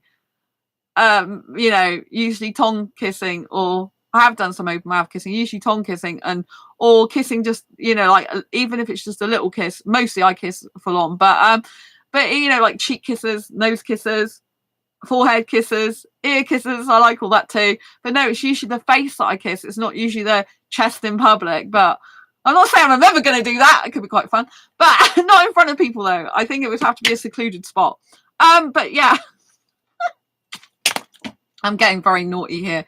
I'm a very naughty asexual girl occasionally. But yeah, but no, I haven't actually done any kissing, like licking, sucking, kissing a chest in public of a guy that I can ever remember. So yes, that wasn't my intention to do that in public, which is why I want to do that usually in a serious committed relationship. I've never done that with dating someone, because I'm not interested in that. That's what the guy 21-year-old want me come back to my flat and me to do stuff like that with him. It's like, I'm not in a relationship with you. I don't do stuff like that. I don't have guys around my flat. Especially don't have guys around my flat. I'm not in a relationship with serious commitment. I'm not going to do that stuff, because it would bond me more to the person. And when I'm in a serious committed relationship, it gives me a lot more safety. If it's serious committed and he's genuine, it gives me a lot more safety to be able to explore other areas of his body which I'm comfortable with, like that. in private, you know, but in public I like holding hands, cuddling in public, hand around, like arm around me in public, kissing in public, sat on a guy's lap in between his legs in public. But it doesn't have to be like that all the time. Like I hold hands in public. I might kiss them in a supermarket. I'm really, really romantic. So like holding hands like round the shopping basket, like hands together like that, and giving little kisses in the supermarket even, and stuff like that. And I just love it. I'm so like a hyper romantic. So I like, you know, like kissing, cuddling, holding hands. Like I'm very sensual with the guy's upper body. So I get a lot of sensual attraction. So it's like I want to stroke. I want to be physically connected to my guy, like nearly the majority of the time I'm with him, because obviously with me not living with him, because I don't intend to live with the guy, I may only be seeing him for a couple of days a week. So when I'm with the guy, I want to be making the most of that time. I want to feel physically connected to him. And like holding hands for me is very like kind of very sensual and very kind of exciting. And very like, so like kissing, like holding fingers intertwined is a bit like making love with the fingers, which might gross some people out. Like kissing with the tongue is like making love with the tongue, which again might gross some asexuals out. Like, how can you say that word? It's disgusting. But because it's intertwining something with something, which most people do in a sexual manner with intercourse, but I'm not interested in that. And so, you know, I kind of like I'm a very hyper kissy romantic kind of girl who's got a sensual side, who's got some sexual behavior side to her, who's maybe a little bit asexy naughty, in the sense that I like sitting on a guy's lap and might be seen as a bit naughty for some people. And so I have this like kind of like very, very kind of passionate romantic side. So it's like passion without sex for me, with my clothes on, with touching in areas that are not sexual usually. And so it's kind of very strange. Like I feel I don't really fit in anywhere exactly. Like I honestly am asexual, you know, I don't experience any sexual attraction, but I'm usually sometimes too sexual in behavior for a lot of asexual romantic guys, but not sexual enough for sexual guys, because I don't want the sex, but yet some of my behavior is probably more sexual than some sexuals would be in public, for example. And so it's kind of like I don't really fit in anywhere. I'm kind of like a very asexy, sexually behaved but not sexual girl, because I'm not sexual, because I don't class myself as sexual, because I don't feel sexual, but I have some sexual behavior. So it's really, really weird. Like I love myself the way I am, but I'm so kind of complex with all these layers, which I do love being complex. I actually, when a guy says I'm a simple guy, I'm thinking, well, you're really not going to be the right guy for me then, because I like a guy who's filled with layers of experience and intelligence and heartfelt emotions and empathy and kindness and caringness.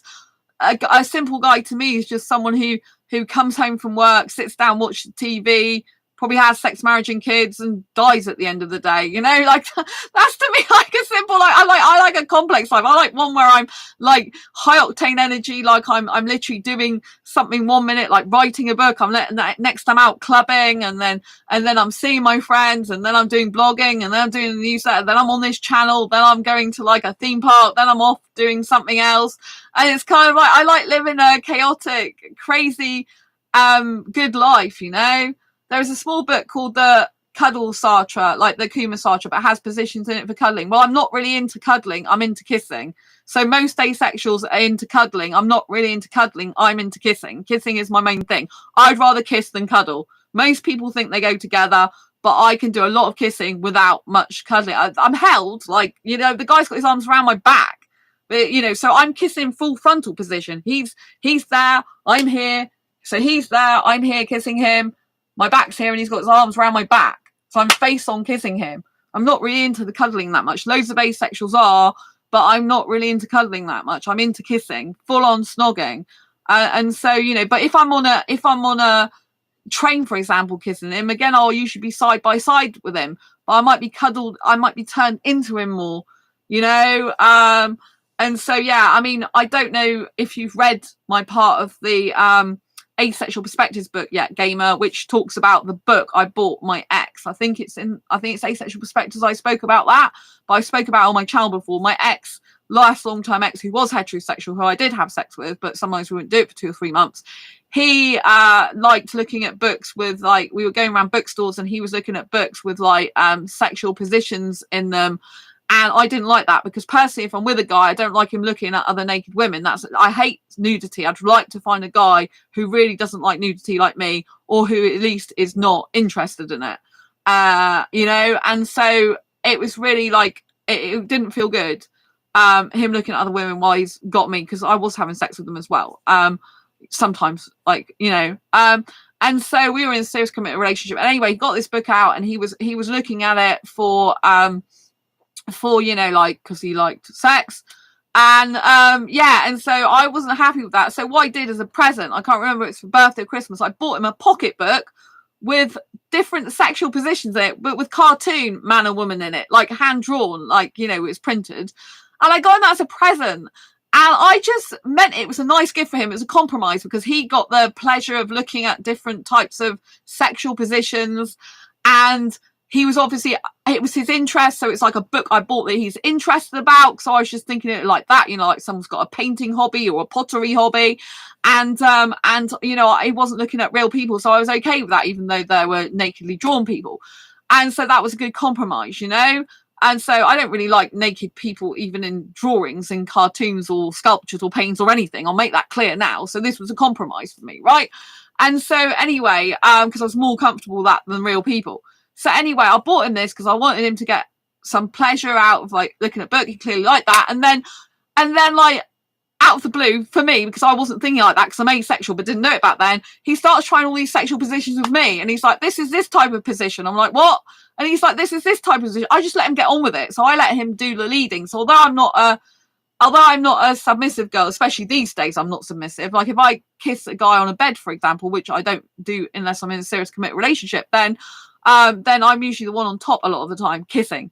But I don't mind a guy being on top some of the time. I don't want to do all the work because that would just annoy me. But it'd be painful for my fibromyalgia, because sometimes my arms just give way, start shaking and stuff. So it's really bad. So I have to let the guy, and I'm happy for the guy to take charge sometimes of that. I like the guy to lead on kissing. Sometimes like the first kiss, like if I really like him, like the 21-year-old, for example, I couldn't actually kiss him first. I was so because I really liked him. And so I let him lead that, and also I think it's better if it's a younger guy really than to make the first move, because I feel like they genuinely like me then. I'm not, like with an older woman with a younger guy, sometimes I like the guy to take the lead, so I know he's really interested in me, and I feel more comfortable that way sometimes. So anyway, yeah, so I got him this book, and then he's trying all these positions, saying this is a position, this is that position. And I just let him get on with it, because I'm not into sex. And so I don't care. So I was just like, whatever, I'll just do what you say in that way. And I was okay with just doing what it said, because I wasn't really interested in it. But I didn't work out what he was doing until I kept hearing all these different names of these different sex positions. And I'm like, oh my God, he's got the book and he's trying them out on me. And so this went on for quite some time. He was trying different positions out from this book.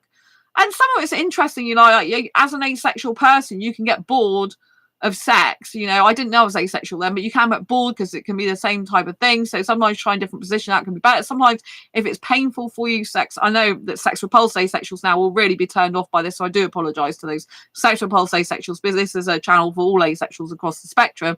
And so I appreciate if you don't like this, sorry in advance. But yeah, so basically I wasn't interested in sex, so I couldn't have cared less. But in terms of sex, sometimes it was painful for me. So it's better at certain positions, like on the side, for example. I'm talking about this matter of fact now, but when he used to do it on the side, it was better for me. It was less painful, and it was much better in terms of less pain, And so actually sometimes changing the position can actually change the feeling to be less painful and be better physically. So, even though I'm not into sex, it's important to know these things, because I'm writing Asexual Guide to Sex. I'm talking about a lot of this type of thing, in there. And so, if you're going to have sex, you may as well have a good experience as much as possible, right? Because otherwise, what's the frigging point even bothering if you're an asexual who wants to try sex or is willing to partake in it, or just, even if it's a one-off experience you want, it's good to know these things, right? Because you need to protect yourself, keep yourself safe, and be in as least pain as possible. Like my fibromyalgia superhero style book, Be Your Own Superhero and Save Yourself from Pain. And this includes if you're trying sex. That's where I was at with it. And I'm like, oh, I didn't realise. Because for me, I didn't think about him using that book on me, because I wasn't thinking about sex at all. I was just thinking it's a nice book for him to have, to look at the pictures. because he likes that type of thing. So this is how I definitely know that I'm asexual. Back then I didn't realise it. I never looked at my ex and think I want sex with you or any exes, but I did with him instigate a few times because I felt in control more like that, and I knew he was going that way anyway. You know, so when I say instigated, it was like he was looking like he was going to do that with me anyway, so I just kind of took over going for that, you know, because I knew where it's going to lead anyway. So they kind of helped me to feel in control of it. So yeah, so coming off the dating apps, I really feel like you do feel some sort of kind of, you feel a bit withdrawn sometimes. So I do was thinking about going on Tinder because it has got an asexual option. I've never tried Tinder, and I was really like wanting to do that, but now I'm just really, I don't want a relationship at the moment. I'm happy being single at the moment. I want to pursue my career more. I want to get myself sorted more, organized in my flat more. I want to work through my list of stuff more, and I got so much to do that I don't have time to think about relationship as much. You know, and I did, when I went out, like I said, I had a guy chatting me up for 2 hours saying I was attractive. Other guys called me sexy Sandy. Another guy I was just became good friends with on the meetup. I don't know if we'll continue to be good friends. I hope so, because he's moving to my city, but he's into guys. So I just like, you know, I still got my romance, if you like, from somewhere. And, you know, and it was good to just get out and meet different types of guys, because, you know, if all you see is guys online on dating apps that are like flaky, unresponsive some of the time, just after sex, not interested in serious committed relationship, not willing to put time, energy and effort into it, can kind of, your mind can get a lack mindset, like, oh, all guys are like this, but not all guys are like that. And so sometimes it's good to get out that setting and try like meet up events and see that there are genuine guys out there that are kind, that are caring, that, you know, are regular guys that have like good lives, that want to better their lives, that are intelligent, that have a lot more going for them. A lot of the guys on dating apps, they're just like kind of wasting their time. Some of them are bored. Some of them, I wasn't actually bored with my life, but I was on there trying to find the right guy, you know. But some of them are just like bored. They're passing on. And they even say it, some of them in the profile, I'm bored. I'm passing time, or I'm traveling and I'm in the UK for 3 weeks, want to hook up and stuff like this. It's like, what? Or I need a traveling buddy, or I want a gaming buddy. And it's like, oh my God, you know. But I'm sure a gaming buddy would probably be, come over, play games with me, and let's play with genitals at the same time, which is disgusting. I know, sorry, sex repulsed asexuals. But yeah, so it's probably not just gaming they want. Because obviously asexual might think, oh, I want a gaming buddy, that's great. But they probably are looking for other things as well. Or they just want to use you for that time to game them because they're bored, and then they'll find someone else for a relationship who can have sex. You know, you've got to be careful of these people, right? Because predominantly these dating apps are geared towards heterosexuals and sex hookups. And you know what I mean?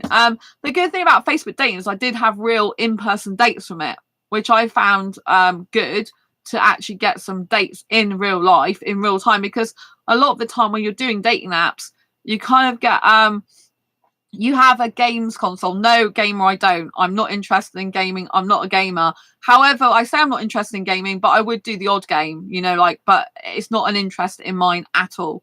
Like, so I don't go for gamers. I don't get involved with gamers. I know you're a gamer, but I'm not. But so, for example, I did an asexual meetup, which I did virtual reality gaming in my city. I loved it. And actually, I don't game, but I won. I got the highest score. There was 4 of us, me and 3 other asexuals that went.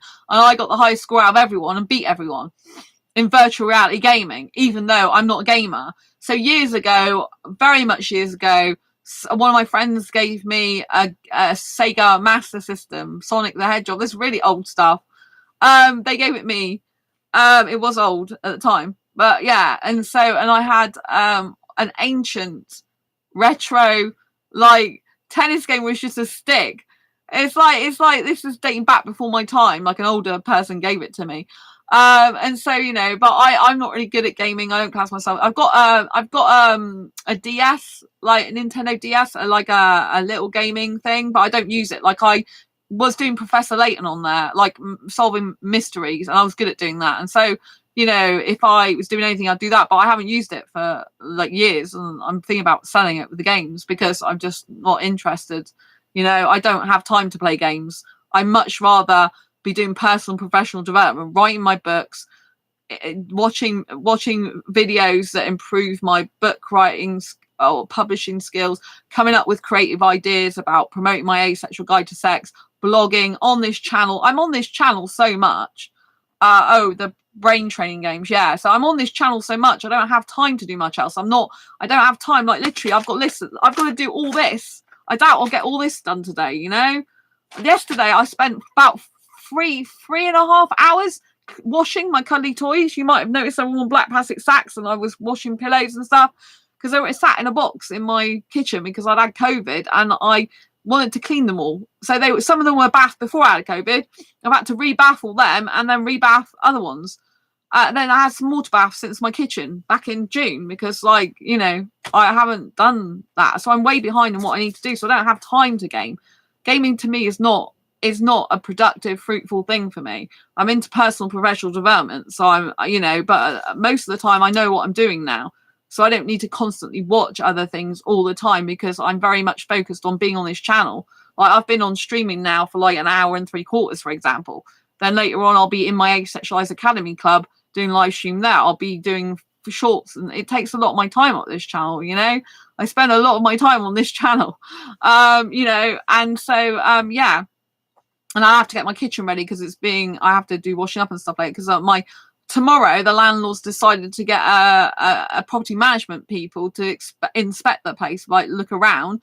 And then we've got electrical people coming in to look at the electrics, and the landlord's updating safety stuff. And so tomorrow I'm going to have my internet off for a long period of time. And I'm digressing now, but I'm saying, like, now I'm not doing dating anymore. It's kind of like my life. I've like got back into my own life, right? Because it's like coming out of a trance. When you come off the dating apps, it's like you're in a trance on the dating apps, and it's very addictive, and you're constantly doing it for, like, well, with me, for hours, like looking through people, going through people's profile, trying to find that one rare gem that might be suitable. Then you message them, then you have a chat, maybe a video date, then you find out they're not suitable. So then you have to, like, just, for me, I can't stay friends with someone usually. I have got a few people that I've stayed friends with on Facebook dating, only a couple from video dates. I think they're asexual, actually.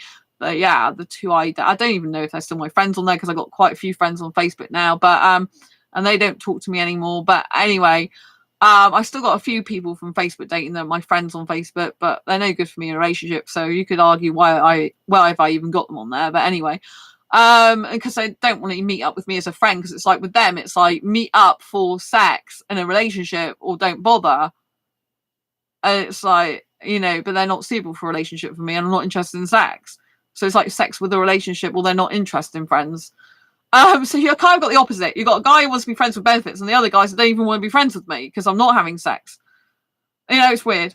I had my landlord inspect last week and later got offered another 6-month or 1-year lease as my current lease comes to an end this month.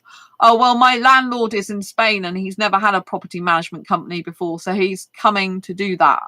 So it's good that you've been offered another 6 months. But my tenancy was renewed in June, so for 6 months, but I usually have 12 months. But yeah, the landlord's trying to change things up. He does, but basically I'm gonna have the electrics off. I'm gonna have to unplug my Mac because I don't want any power surges and damage to my Mac. So I'm gonna be without electricity some of tomorrow. So I'm gonna be offline. I can't even do my work because my work's on a Mac. I don't have a laptop where I have a battery on it or anything. At the moment, I don't have a laptop. I am planning to get one in the future because my Mac's very old. And I can't do a lot of stuff on it anymore. But I can still stream, luckily. So yeah, it's just a lot of money for a laptop because I'll be getting a MacBook Pro. That's what I'm getting. I've already decided what I'm getting. And so yeah.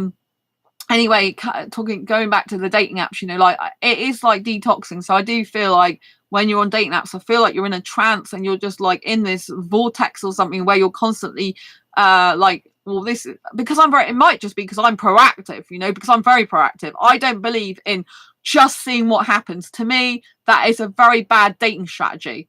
I'm talking about if you want a serious committed relationship, you have to commit to doing dating and you have to commit to having strategies of find the right people for you.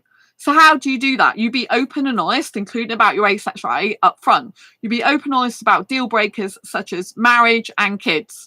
Right, you need to talk about all this up front, not wait for three months or whatever till you're really attached to the person, really in love, and like, I'm scared to tell them I'm asexual in case they want sex and I don't. Usually they will want sex if they're heterosexual. So you have to be upfront about that because you're wasting each other's time, right? Obviously, there'll still be guys like come after me who say they can live without sex. Maybe they can. Majority can't. They're lying, right? And so, but if you want to, look for a serious committed relationship, you have to be strategic about it. This means you have to look long term. If you're looking for a long term relationship, you have to think, what do I want the relationship to look like that person on a daily basis? Like, where do you want them to live? Do you want them to live with you, near you, in the same building as you? Do you want to share a bed? Do you want to have separate beds? How's that going to work? What type of job, ideally, do you want them to have? What type of look do you want them to have? What type of personality do you want them to have? Obviously, personality is one of the top things you need to get as well. But for me, I have to have aesthetic attraction to kiss. I need kiss in a relationship, so I need someone I'm aesthetically attracted to. And so for me, I put up front, I'm asexual, don't want sex, don't want marriage, don't want kids, and like to live separately in a relationship. And I like clean-shaven, non-smoking guys, right? And so I'm very crystal clear about this. So some people are like, oh, you need to broaden your horizons, and you should be wider in your search. It's no, I've studied dating relationships for years. I'm more specialist in this, if you like. I class myself as a dating and relationship coach for asexuals, right? And so a 21st century dating coach, not a traditional, a guy has to do the approaching all the time first and stuff. It's just like 21st century we're talking now, right? And so, you have to be strategic about dating relationships. A lot of the time when you get onto these dating apps, guys haven't even thought about what they want. So what do you want your relationship to look like? I haven't thought about it, because they're not actually thinking about relationship. They're probably just thinking about sex hookups, right? But even to hook up for sex, they still need to be thinking, like, how far are they going to travel? What money are they prepared to pay to do that? Like, how is that going to work? What times and stuff? How are they going to fit it in with their jobs and all that? If they, if they're serious about hooking up, you still need to be strategic about that, and they should put in their profile, I'm looking to hook up. Some of the guys do. They even say, like, I'm looking to hook up for sex. I'm up for seeing anyone and everyone and that type of thing. It's not my type of thing, but it instantly turns me off. And that's what you want to do. You want to turn the wrong people off. You want to repel the people who are not right for you and attract the people that are right for you. So you want to be putting deal breakers on there. I've seen some people like, oh, guys should wear glasses in their photographs. I saw someone write about what you should be doing in a profile, traditional heterosexual profile, right?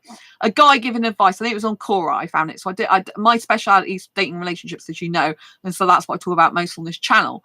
In asexuality, and I do talk about asexual friendships as well, which is a type of relationship, but a friendship rather than a romantic relationship, right? And the relationships we have with other people in general, right? And so this guy said, oh, the picture of the guy should be somewhere like exotic, like got a beach or somewhere, so it looks like he goes traveling, because this is how they want you to be, fake, basically, like not how you really are, but just putting things on to attract women, which is a really bad strategy, by the way, because if you want something serious and you want the woman to treat you serious, and you don't want to play games with a woman because you want something serious, you don't want to faff around, then you shouldn't be doing things to make yourself look like something you're not. If it's not natural you, don't bother with it. I get loads of guys liking my profile. I'm not doing some flaming it. I don't even go traveling abroad. I hate flying on a plane, right? I'm not doing some exotic blooming thing like that. I get loads of guys after me. I'm not wearing makeup. I get loads of guys after me. This is all bollocks, excuse my language, of all this dating rubbish that people are going for, right? The reason that a lot of guys who are dating coaches, traditional dating coaches, will be saying a lot of stuff as well about women being the problem is because they know that guys traditionally are ego-driven and they don't want to change. And so they aim at women. They want women to doubt themselves. The whole online business, a lot of it is based on people doubting themselves, people having doubts about their looks, about lots of things, so that people can make money. But obviously people do have problems. They're looking for solutions, and obviously online can help with those as well, right? Because we're not perfect. We do need to change for the better. But if you're constantly looking at the dating coaches that like keep treat a girl mean to keep her keen, if you're looking for a serious, committed, nice, kind, caring, loving girl, it's going to be no good. You're just going to be trying to control and manipulate her, and it's going to be a rocky, unhealthy relationship, and you're just going to be playing mind games with her, and it's bad. If you want to be that type of guy, just go far from here and just watch the guys who get loads of money out of playing with you to play with women, basically. You know what I mean? Some guys I've seen him as like it's £199 a month for his coaching on how to get women to have sex with you.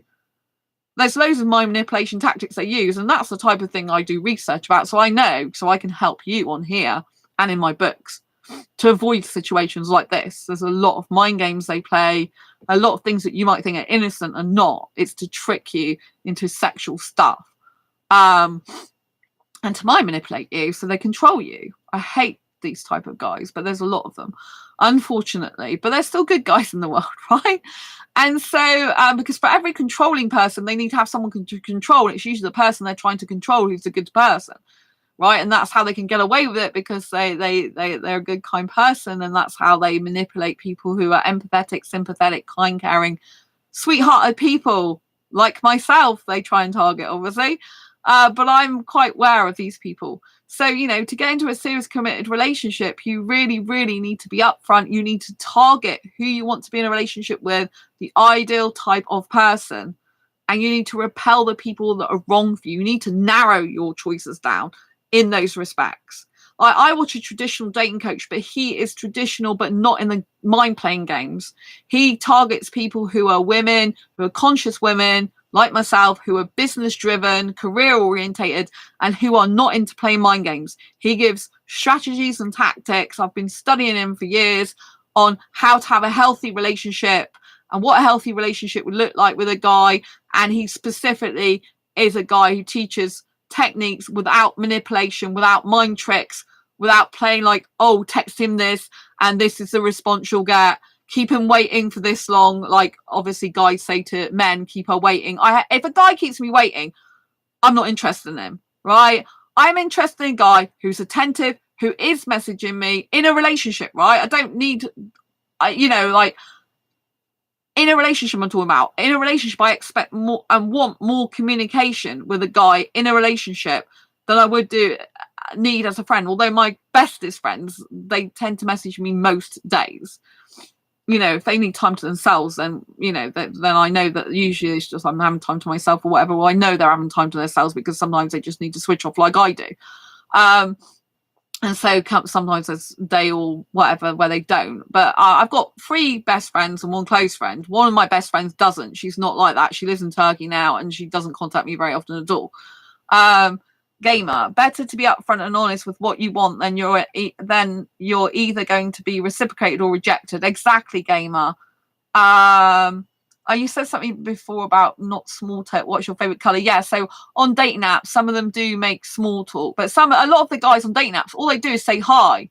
You know, it's like if you're not going to have a proper conversation with me, clearly we can't have a relationship. I'm looking for a relationship. Bye. You know what I mean? It's like, hi. So what you do, right? There's a technique called the minimum effort guy. Basically, he gives you push the minimum amount of effort into pursuing you, into talking to you, and get the maximum amount of sex out of you. This is how it works, right? So a guy who puts less time, energy, and effort into you and keeps a minimal investment guy. That's what it's called. It's a guy who invests in you minimally. This means he doesn't give you much time, doesn't give you much attention, messages you like randomly when he wants, every so often, because he's after a hookup for sex, basically. He doesn't care about you. And he's a minimum investment guy, right? He doesn't want to invest his time and energy and effort into it because he just wants what he wants, right? These guys are very, very bad guys, right? And 1 minute, they might be really into you. The next minute, they're not messaging you for like 7 days or whatever. These guys are really bad guys. And they don't really care. They're just looking for hookups, right? And they're also looking to not get attached. And so if you're looking for a serious relationship, or even just to respect yourself and be a valuable quality person, you don't want a guy like this. Right, so the guy who was 21 years old, he said to me he'd been reading an article about not contacting women regularly because they don't like it. And like, you should give them some time. This is originally when I started first talking to him. You should give them some time. I wish he'd stop reading those stupid articles. I said, what do you think I'm going to do? I've got guys in my inbox that are talking to me, Indian guys included. They're talking to me regularly, messaging me all the time. Or you're a guy that doesn't really speak to me much. Who do you think I'm going to be attracted to more and go for more and want to spend more time with? The guy who's messaging me in my inbox. But they teach it all wrong, you know? A woman wants to have some space as well. So if a guy's being completely claustrophobic and just spamming her with messages all the time, that's not going to be any good, because she's going to need time for herself, and it's going to be like, I need time to do, like, I get stressed if I don't do my work. So I won't answer some messages if I'm busy working, because it's like, and I've got loads to do, because as soon as I start messaging, you know, I get into conversations with people, obviously, and you know, it's too much for me. I can't. I've got, when there's a saying that is, when your cup is full, stop pouring. In other words, if you've got already, your life is full of stuff, you need time for yourself as well. You need time to relax. If you're not even getting that, then, you know, you need to be you know, taking time out, like, you know. So some, you know, I've got, at the moment, I've got stack loads of people in my groups that have commented on my posts, and I haven't even caught up with them yet, from a few weeks ago, even some of them. But like the most recent ones, I've got loads of them, because they're very interactive in my group, especially the Asexual Friends group. And so, you know, but I haven't got time to answer them, but they will be my priority. I have to make them a priority, because they're in my groups and I care about them. Some people don't bother responding to people in groups, but I do. I try and respond to every comment. There's a few I don't respond to on here that are just being rude. Some of them I block, because I want my community to stay safe. So I will block people if they start being rude, really badly rude. I appreciate different people's opinions, but if they start being really rude, I'll just delete their comments and block them. I have no problem doing that, because for me, it's all about keeping my asexual community here safe. And it's my kingdom, if you like. This is my channel, and I won't have people in it that's just being rude. And that's going back to blocking as well. Like, when you're doing dating, you can block people, right? You can block people anywhere, and people should be ashamed to block, because at the end of the day, it's like, if you have a house and you let someone in your house and you realize they're no good for you, maybe they're trying to get sex out of you and have unconsensual sex, maybe they're trying to threaten you, maybe they're being nasty to you, right? If you value yourself and care about yourself, why would you let that person back again in your house? You wouldn't, or you shouldn't. So it's like blocking someone on Facebook is like closing the door to them, saying, no, you're no good for me, be on your way. And I usually say that, look, I'm going to block you now. I don't, you know, most of the time, but not all the time. They're just being rude. You know, I've had guys who try a video date with me and then decide to try and be in the bed and try and show me things I want. I do block them straight away. Obviously, I'm not going to sit around waiting for them to get their genitals out, which disgusts me, you know. Gamer, and being rejected isn't a bad thing in that context, because they aren't going to be good for you anyway. They will have rejected you because you're not going to be compatible. Exactly, gamer. Like, I am not afraid of rejection at all. Because I've had years of being rejected now. So actually, it's good for you to be rejected. The more you get used to rejection, the more you get comfortable with it. So I have no problem with a guy rejecting me. What's difficult is if a guy's not compatible for me and he still is interested in being in a relationship with me or continuing to date me knowing he's no good for me. That is hard. It's hard for me to sometimes let go of someone if I get on really well with them, but they're just not compatible for me as well. If it's a guy who don't get on that well with, we've got nothing in common, it's easy. But I'm used to, I don't mind. To be honest, when I'm rejected, my anxiety levels go down. And so for me, I don't even know if I can be in a relationship, because I have such high anxiety around a potential relationship or being in a relationship with a guy who reciprocates back, that I just, I do need a guy who reciprocate back in the end, in the future. But I think I'd have to be friends with him for years first, probably, for me to even feel comfortable about being in a relationship and not get high anxiety levels. Because I just have really, and this guy who's a 21-year-old, I said in my last email, I don't want to be with a guy who's making me anxious. A guy who's just clearly not interested in me, doesn't care about me, because he can't be bothered to even read my messages for days, you know. That's not the type of guy I want. You know, it's just anxiety inducing me more. You know, it's not thinking about me, it's just thinking about himself. You know, if he cared about me, he wouldn't be doing something like this, you know. And he is capable of messaging. I remember on Facebook he was even audio calling me and stuff, but it might have been because he wanted to come and see me to kiss me rather than because he actually cared about me. It was a motivation. And because obviously I'm saying I'm not interested in a kissing hookup, he's got less motivation, because if his motive is sex or kissing, then I take that away from him. Then he's got maybe no motivation to contact me as much or keep in contact with me, because he doesn't really care about me as a person and my personality, you know. Unless he's just a really avoidant guy who's got avoidant issues, which can be the case, which I've gone through before. Like, people can have different personality. I have got an anxious personality type, and if there's an avoidant personality type, it's just the opposite.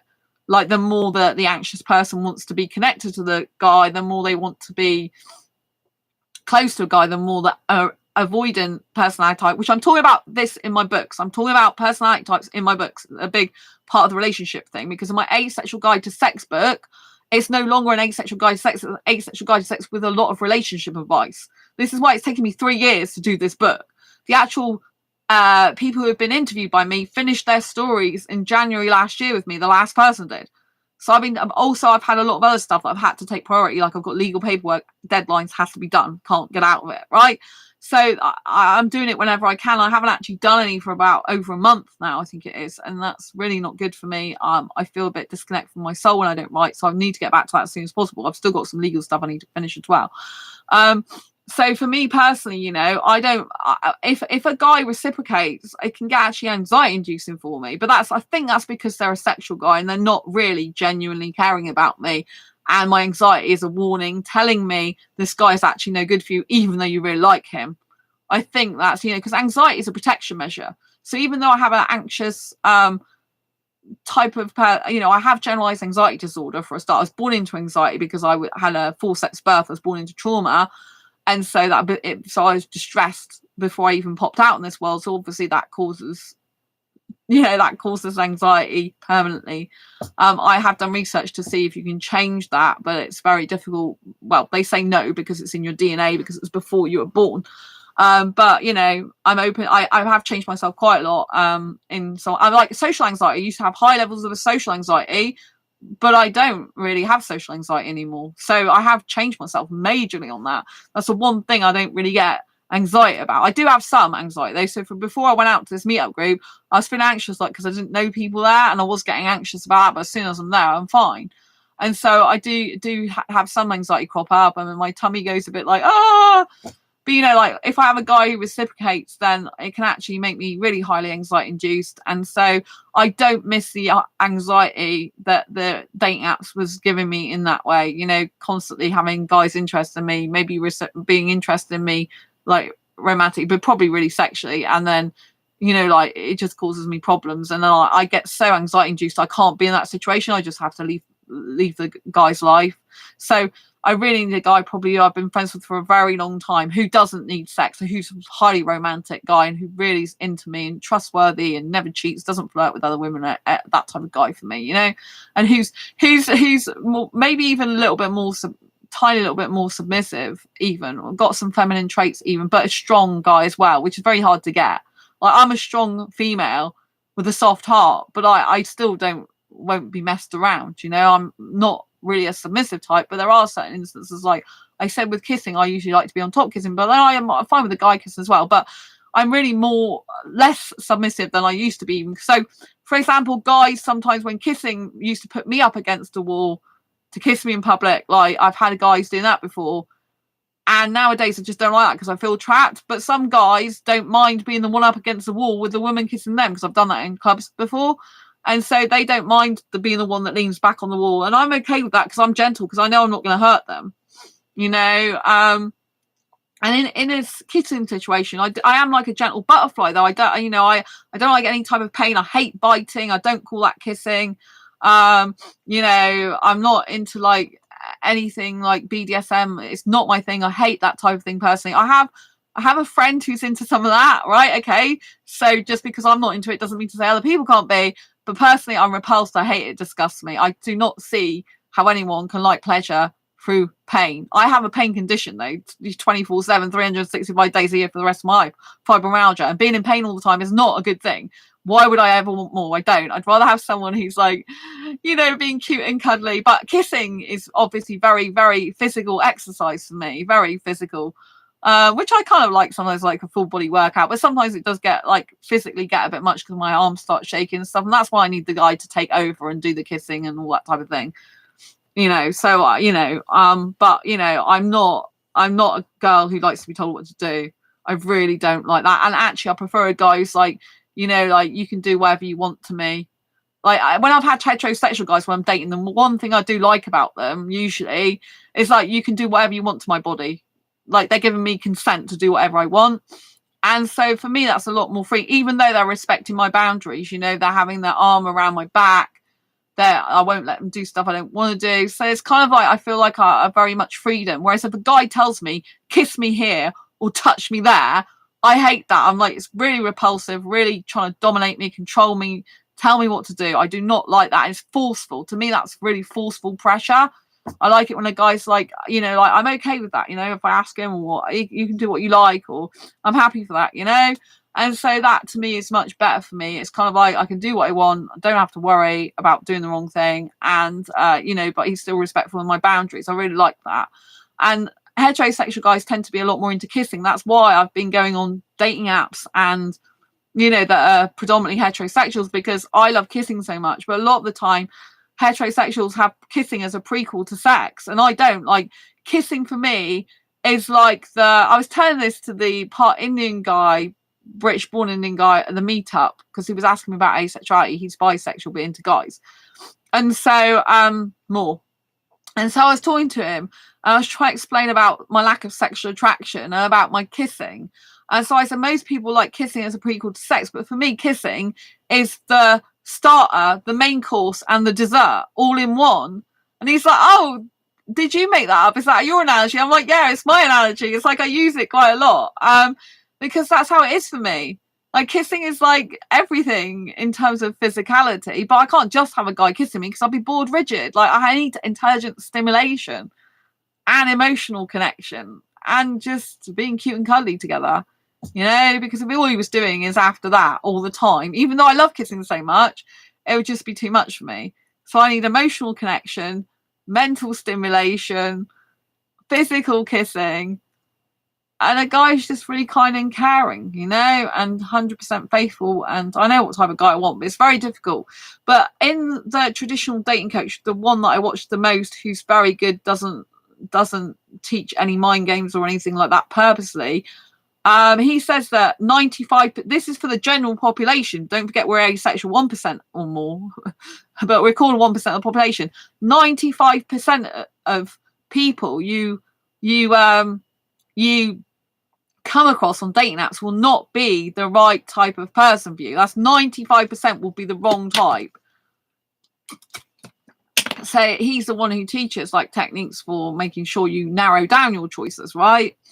And so, you know, so if you think that only 5% will possibly be a match for you, that's still a lot of people, right? Thousands of people, right, in the world.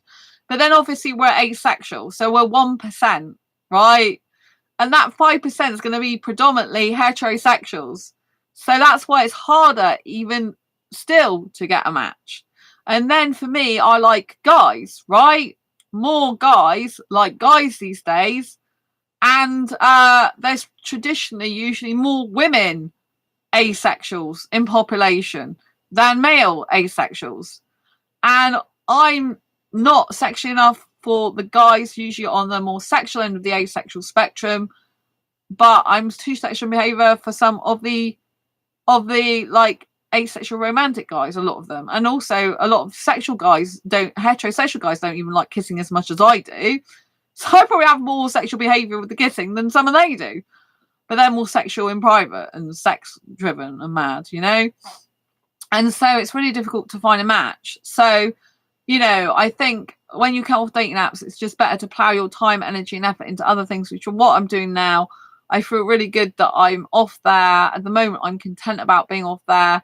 There is a little part of me that sometimes thinks about it, but I think I've just got to do my own life and to be happy being single again, because I was getting really hurt and upset and anxiety induced, and it's not good.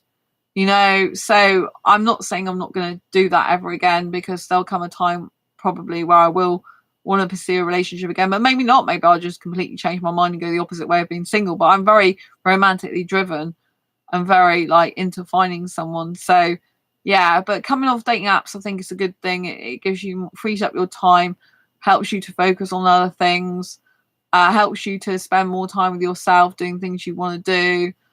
And you know, like I said, I'm even behind with my Facebook groups at the moment.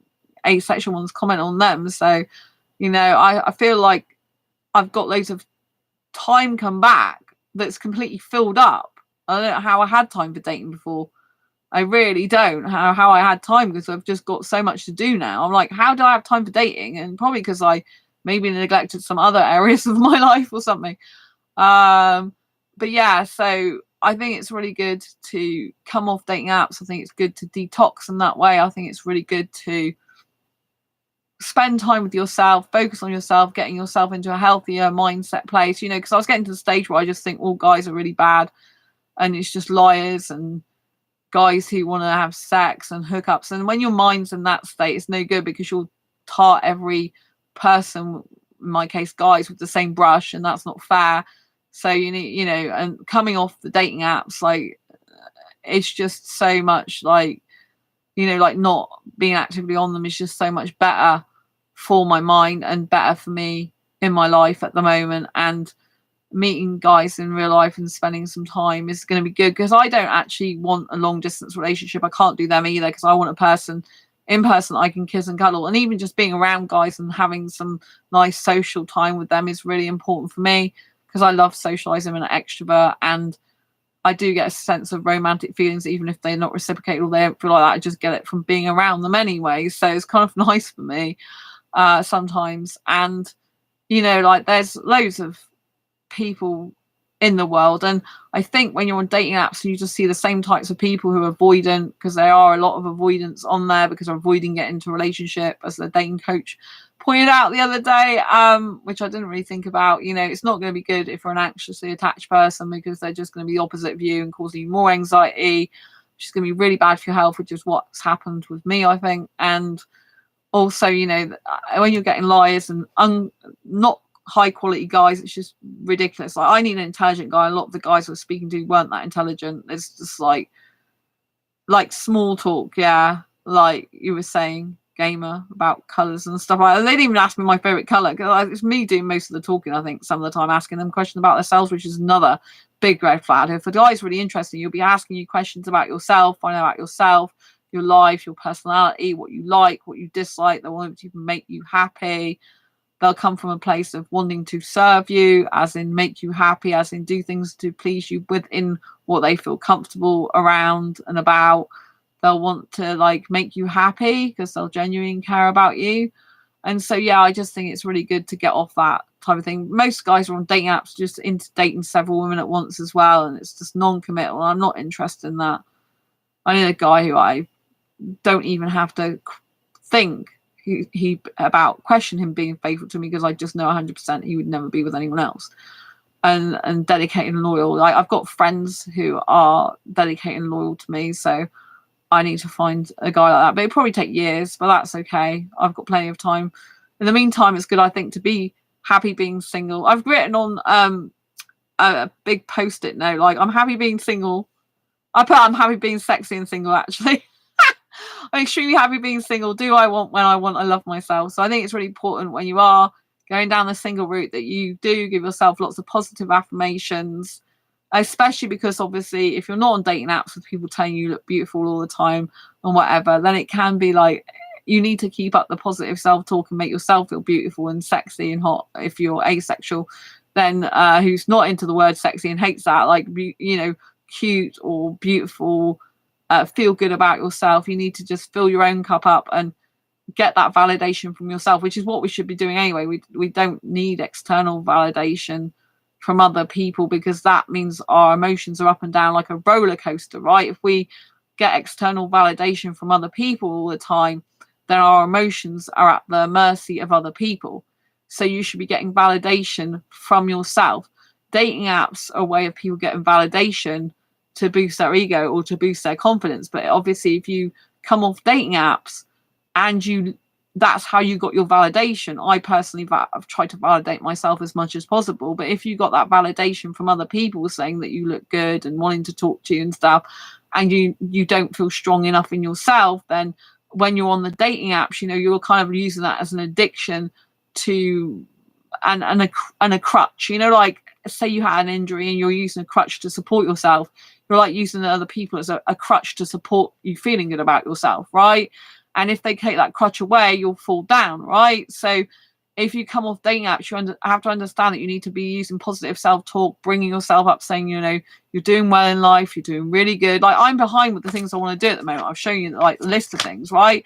But I have to keep reminding myself that I do a lot still, that I am doing a lot. Because when I come on here, you know, I'm on here all the time on my channel, like, even if I'm not physically live streaming, which I haven't been for a while until the last couple of days and today.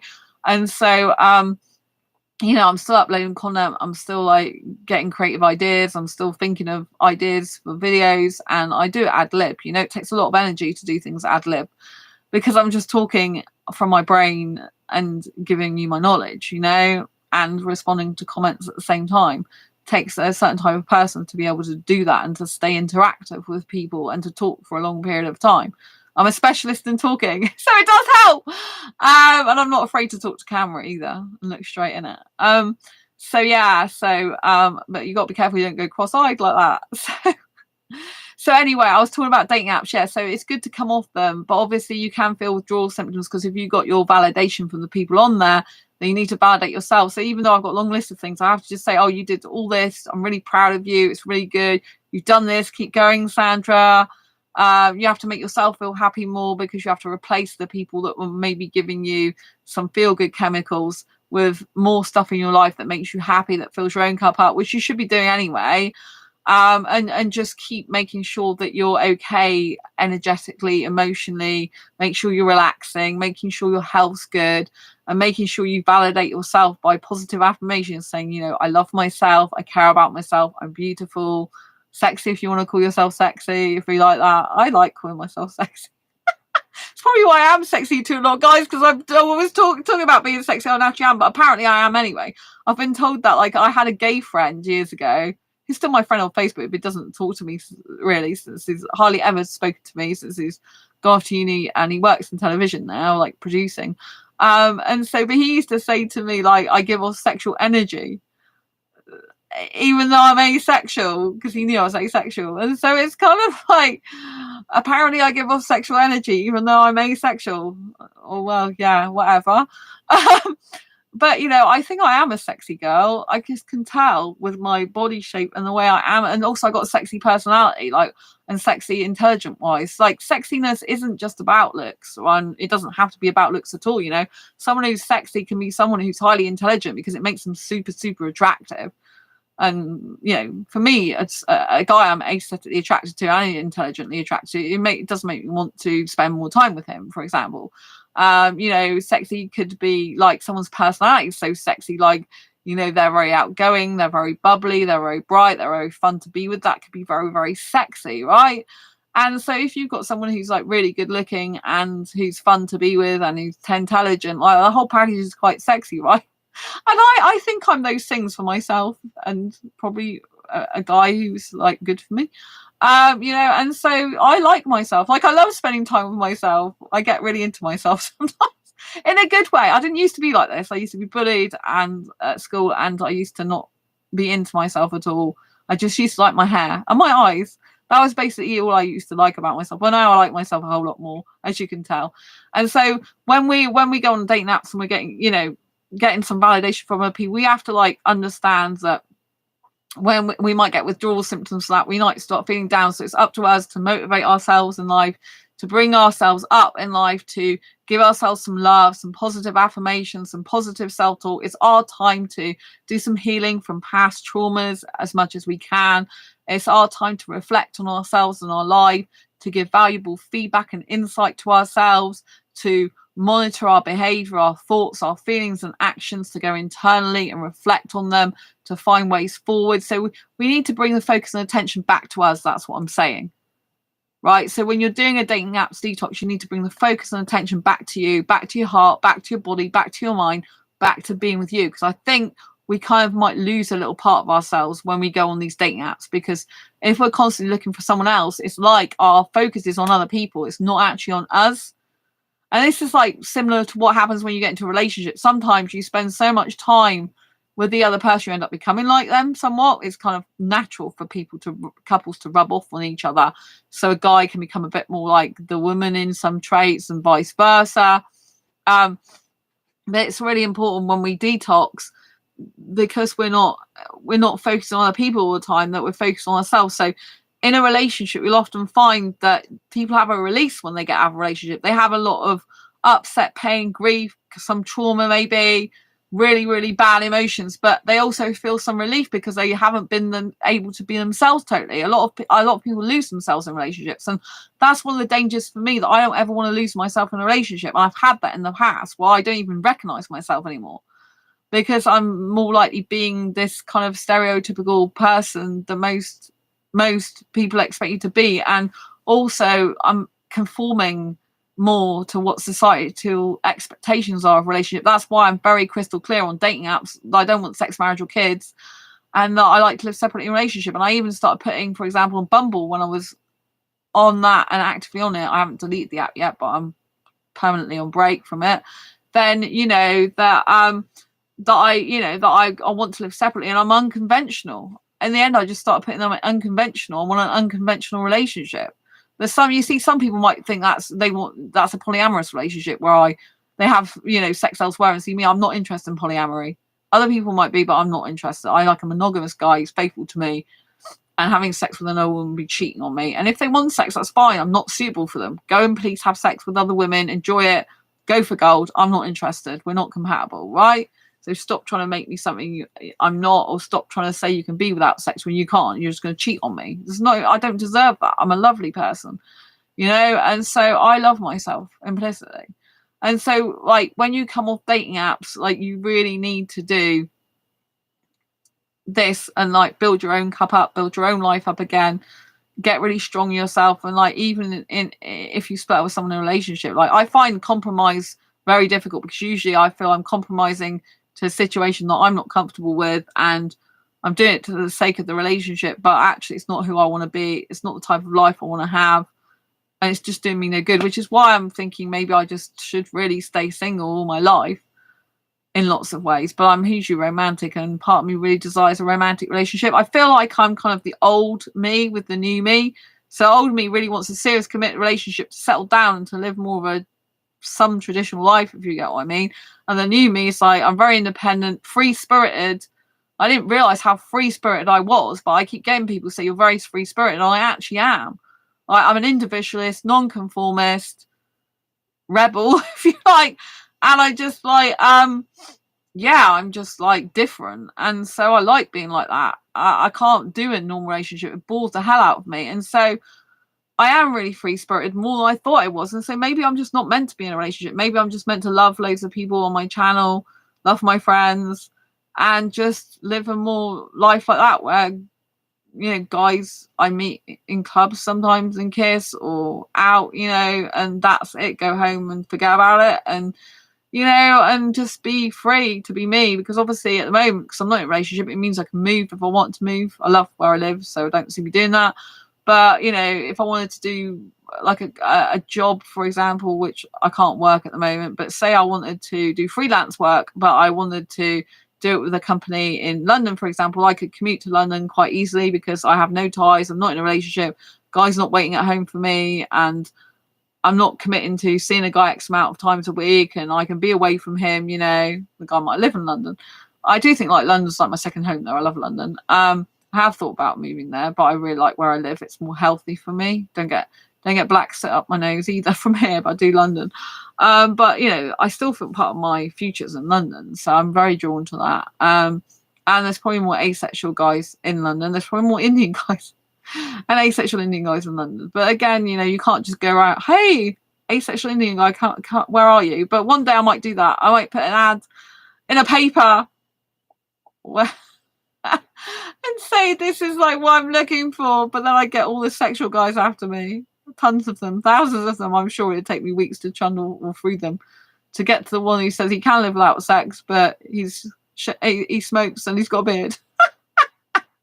So yes, I don't miss being matched with incompatible people at all that end up being no good, that you can get attached to and end up with your feelings hurt. I don't miss any of that at all. And I am liking spending more time with myself and getting back into doing what I want to do in life and being happier within me.